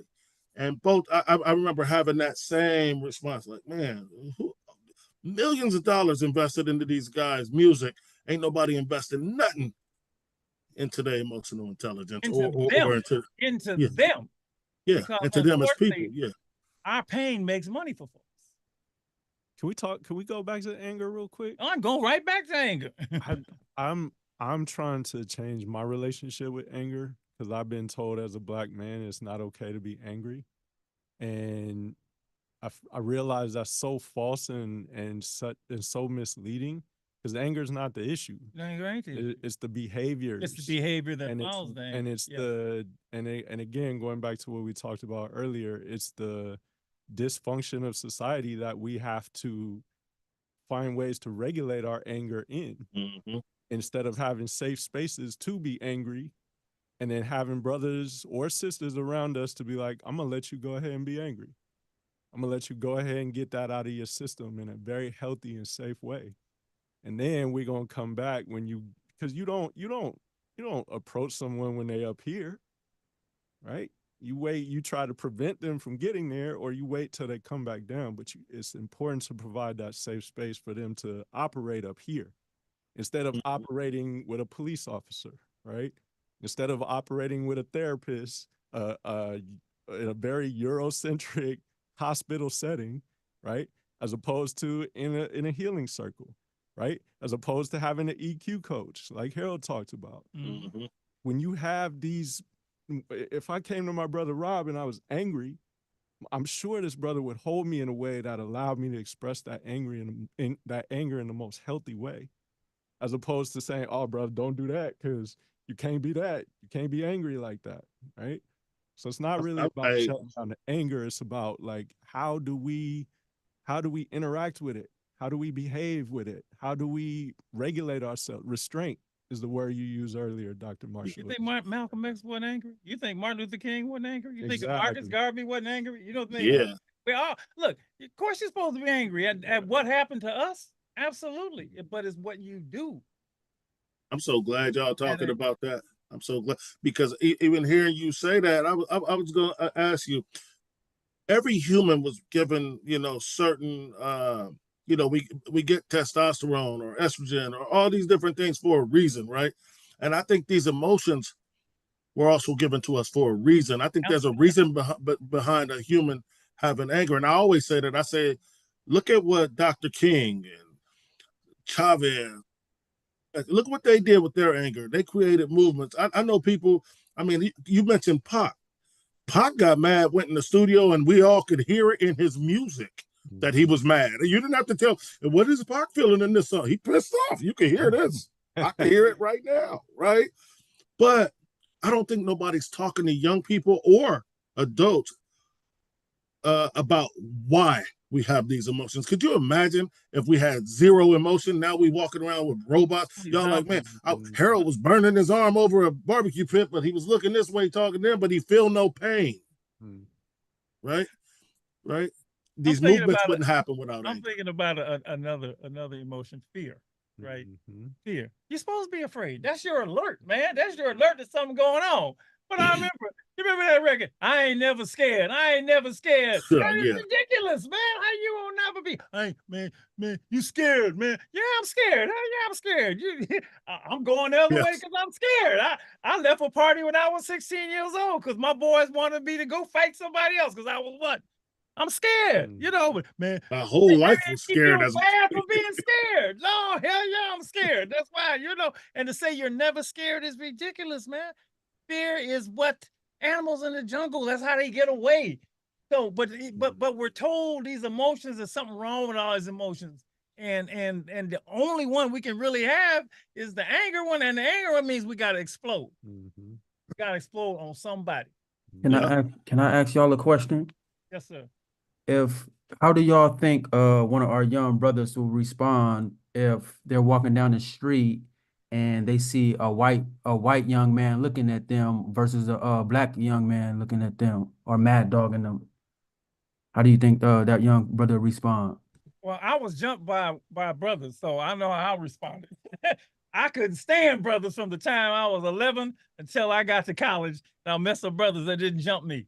So your experience with people dictates what happens to you. Now imagine maybe my father who got jumped by some white people would have that kind of fear. But for me, growing up in the hood in LA, man, you couldn't tell me about no brothers. I didn't want to, this is true. I couldn't stand, y'all was only good for beating people up and not being serious students. And I had to, so it took me some black men to show me that we ain't like that. This is why I know it can be done if in fact, but I love being who I am, but I know there's an industry that puts out the exact opposite messages of what we're doing, man. What we're trying to say is, no, I ain't got nothing to do with it, right? You ain't supposed to put no Molly in the drink, right? You ain't, all the stuff that they saying that they're associated with us as men are the wrong messages. And we have to climb over all of that because these brothers are going to be deceived, you know, because that stuff has an effect on you. What's going on in social media? It's that's a whole nother one. We do a whole show on social media. No, I agree with everything you're saying, Dr. Marshall. To Malachi's point, I know a lot of people are dealing with internalized hate. You know, I don't. You know what I mean? A lot of times when the brother is looking too long at me, he's trying to figure out where he know me from. He ain't mean mugging me. He's like, I ain't got no time to be mean mugging me. You know what I mean? I'm middle aged. You know what I'm saying? He's like, oh, I know you from King of States. I know you from Ontario.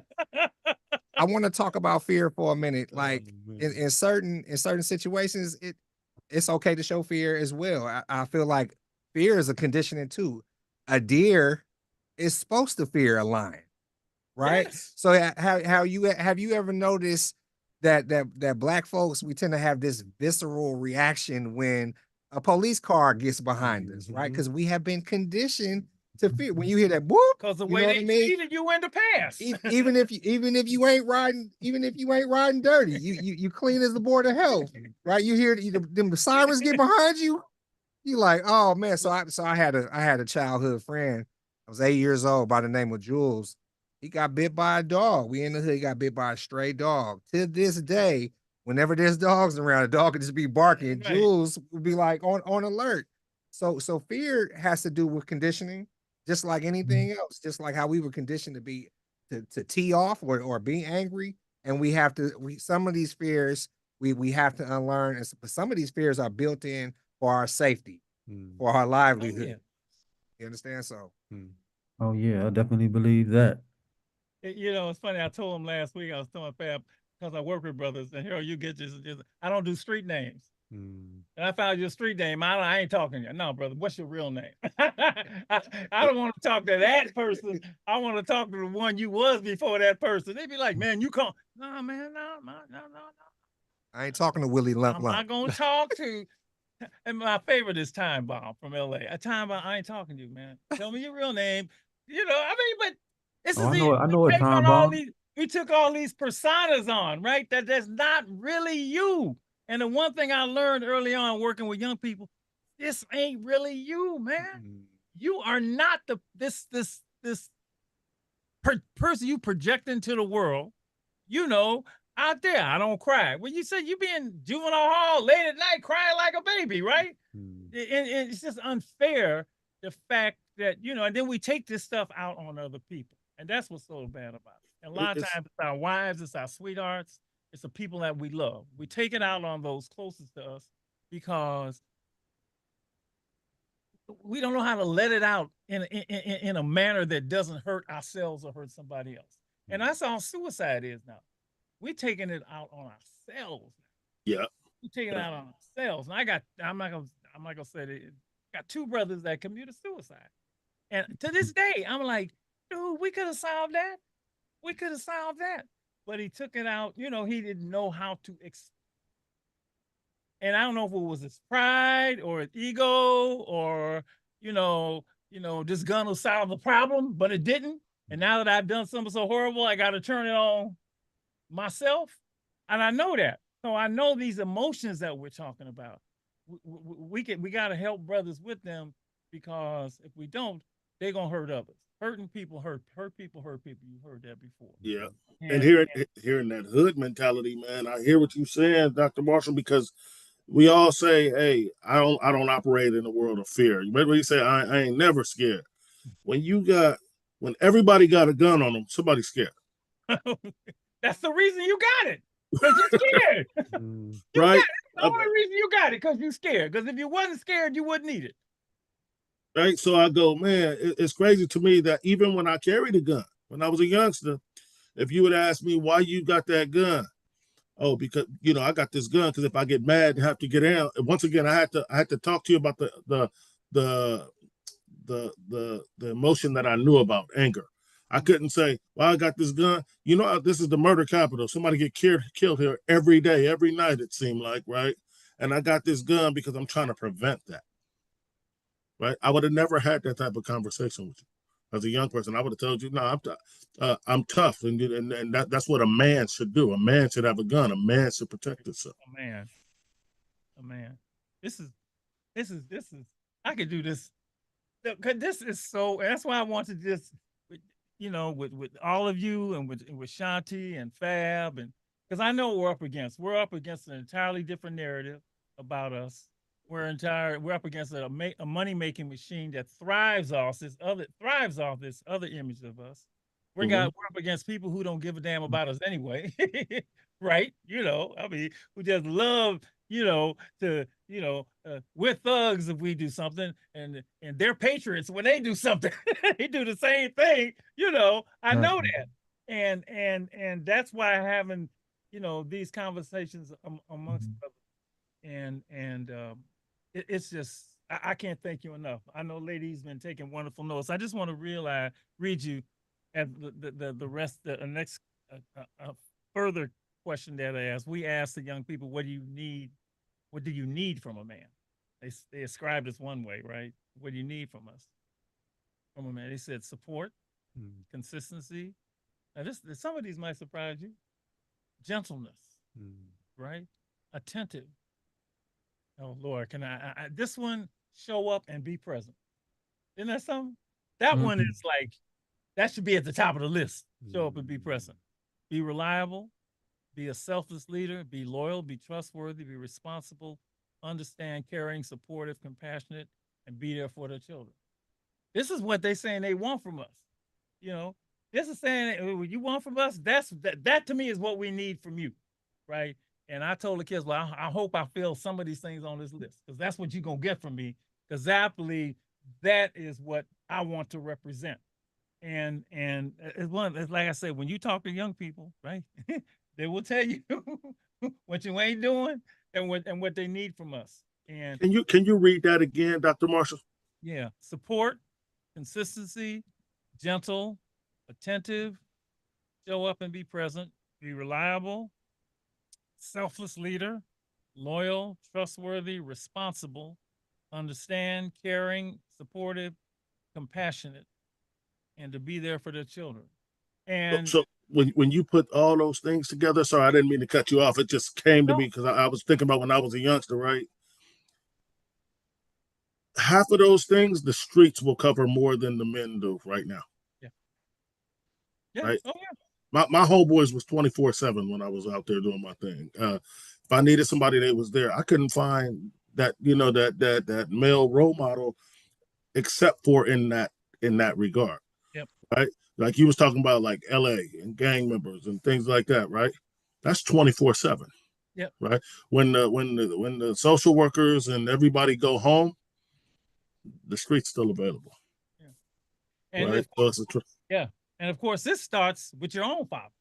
Next week is Father's Day, my favorite day of the year, right? Favorite day of the year. And I love that day. See, and I always tell the daddy, you can be daddy whether you with the mama or not, because the mama gonna be the daddy, mama, whether she with you or not. So that don't excuse you, as far as I'm concerned, being all these things, because these are things you should be, right? And so it starts with dad, but you notice when mom is a mom, she mama everybody. Yep. Right? Because that mother thing is in here. When you get this, I get this to everybody. That's how I'm gonna be. I don't care. You can call me what you want, because this is what you said you need from me, and because I believe this is what men should do. Now, one thing that's missing from there, interestingly enough, is being a disciplinary. This came from kids. But that's what I'm saying, right? It's like I see my role as a father as being a disciplinary, and my daughter pushes back all the time. Oh, and of course she splits hairs. She'll run to her mom and get offer what she wants, but it doesn't stop me from being that, because that's such a pivotal role, because I want her to always have a great example of what a man is. What's great? Man, I want you to do a parenting class with these young people that I'm working with, for real. I was gonna say I'm coming to the Thursday group. I'm coming to your class, because there's more. They see that people, because they'll think you're the only one. No, I ain't the only one. And if I see your daughter, she gonna get the same thing from me that she getting from you. Because my daddy, no, your daddy. You sound just like what I like is you sound just like my father. That's like, Yep. that's the village raising That's a it. child. That's it. Mhm. But Lady we often hear people Estelle, say, I do anything. People say, I do anything to have my son grow up or my daughter grow up in this light or that light or whatever. And I'm gonna start asking them exactly what that brother said. I'm gonna say, will you cry in front of him? Will you be yourself? Will you be vulnerable in front of them? Will you be a disciplinarian? Because I think as a parent, our job is to correct. If we don't correct, you deal with the Department of Corrections. Ooh, say that's a bar right there. Right? I'm writing that down. Let me write that down. Right? Hey, you So, gotta I mean, trademark that, Harold. Yeah, You better yeah, yeah. trademark that. Hey, Somebody man, gonna you're somebody listen. correct. You're dealing with the problem of correction. I ain't never All right. heard that. You better Yeah, trademark that. I'm writing that down. That is a bar right there. All right, Lady Estelle. I know you've been sitting there while the brother's been just running and running and running, but it's on you. Good evening, gentlemen. Good evening. First of all, I'd like to just say something about suicide. The idea that one is unable to see on the other side of the situation that they're in. Can't see beyond it, but there is a beyond on the other side of the situation. So for the closing, I would like to hear from each of you, Harold, Malachi, and the two gentlemen, Rob and Ron, is that right? Rob and Rob. Two Robs. Rob and Dr. Alexander. and Dr. Okay. Ron. I like that. Dr. Alexander. All right, baby. You earned that. Them letters. I hear that. And Ron. All right. I'm going to ask to start justice from pain to promise. I did a workshop on that. From pain to promise. I'm asking that you take a moment and think about the gift that you've been given to fulfill your purpose, to open the eyes and touch the lives of young men so they can see the type of man that God has created them to be. And briefly share a few words that can begin that process. I'm going to say it again because I need you to drop in and get in touch and listen to what the message is that you're going to share with the young men who are listening. Take a moment and think about the gift that you've been given, because you've been given a gift to fulfill your purpose, and that is your purpose, to open the eyes and touch the lives of young men so they can see the type of man that God has created them to be. And briefly share a few words that can help them begin this process. Harold. So I always think of my childhood and growing up. If there was an award given, that would have been like least likely to succeed, most likely to not make it to adulthood or whatever. I would have collected all those awards, right? I heard Malachi or somebody said something about not being remembered for your last mistake, right? I'm on my fifth second chance right now. I changed my life not because I have two strikes, but because I wanted to be somebody in my community, and I didn't want to be the somebody that I was trying to be, right? And when I started understanding my gift, which is connecting to young people, I'm a youth advocate through and through, right? My gift to connect with young people, not just because I'm a credible messenger, but because I got something to say, right? I got skills to share. That changed me more so than it changed them. I help the community, but I think that was my job in the first place. I should have always been had my sights set on helping my community heal, helping my community grow. And I wouldn't change anything that I've been through that shaped the man you see today, right? Because everything that I do today is sort of springboarded through the tragical events that I went through as a young person to get here. But I don't do too much looking back and regret. I just think that I was put here for this reason. I think there's a God gave me a purpose, and this is why I do what I do.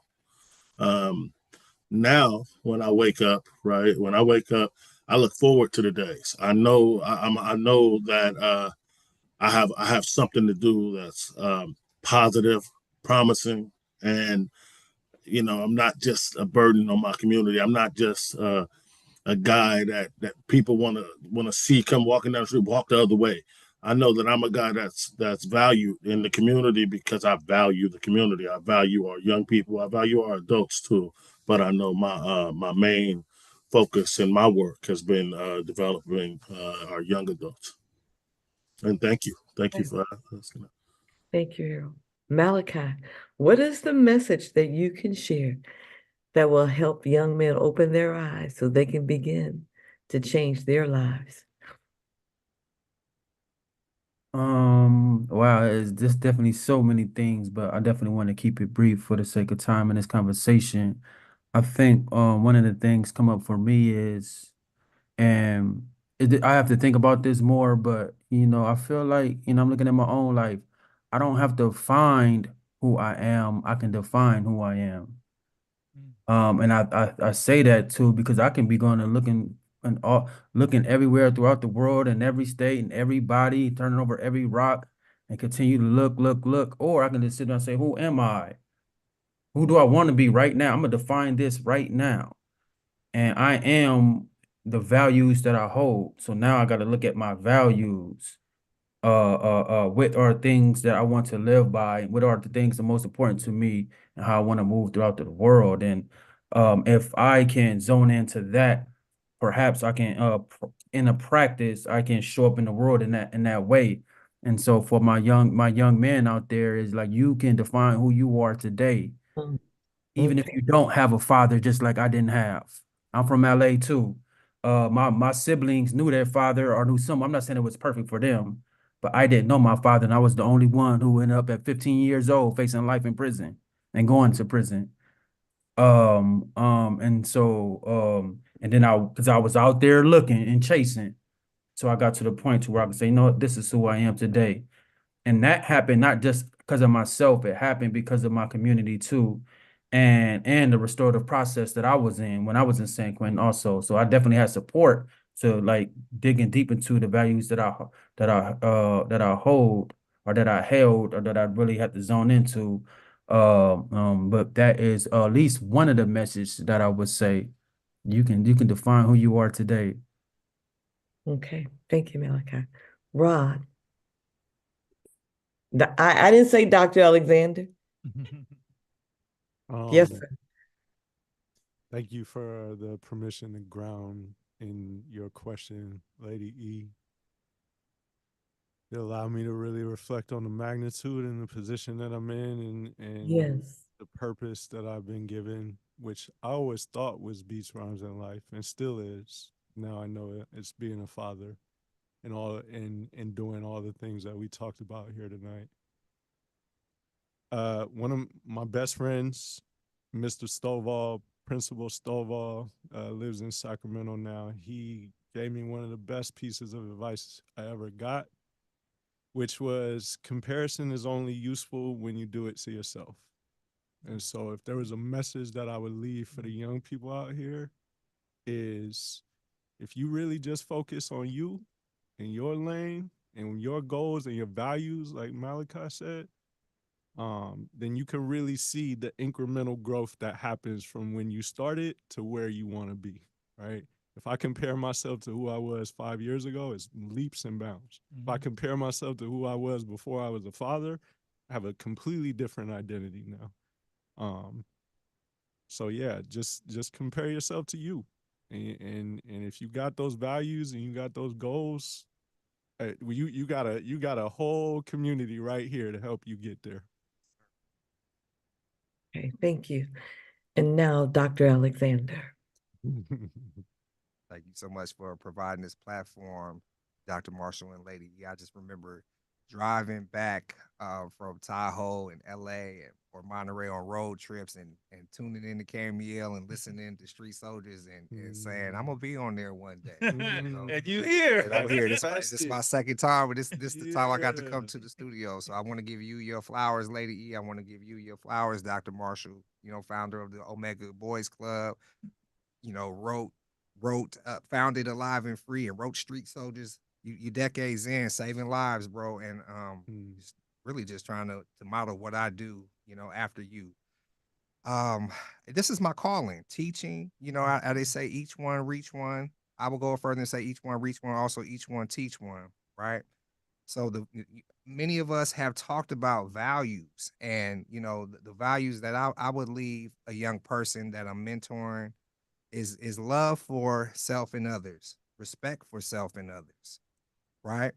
Honor in all that God has made, the strength to soar above distractions, because we're going to have distractions in life, right? Wisdom to know what is right, the courage to stand up for what is right. All right. Patience to wait your turn, and pride in who you are. And I'm tying that back to Brother Fillmore Mike's knowledge itself. And these are the values that I would leave for a younger person. Thank y'all so much. And I love y'all, all of y'all. All right. Thank you. Thank you. Thank you. Street soldiers, to all those young men listening out there, and to each of you in the work that you do, Street Soldiers wants you to clearly see there is a path from pain to promise. And please stay alive and free. This is Lady Estelle asking you to consider all of this. Thank you. Thank you. I want to thank all y'all. Thanks, man. I love my brothers, man. I love you. Love y'all. If we could showcase y'all to the world, that's what I want. I want to showcase Harold and Malachi and Doc and Rob to the world, and Ashanti and Fab, and they can see this. They know this is, there's a lot of good things that can happen. So thank you for saving others. There's nothing more noble than saving folks. All right, everybody. We'll see you next week. Father's Day on Street Soldiers. All right.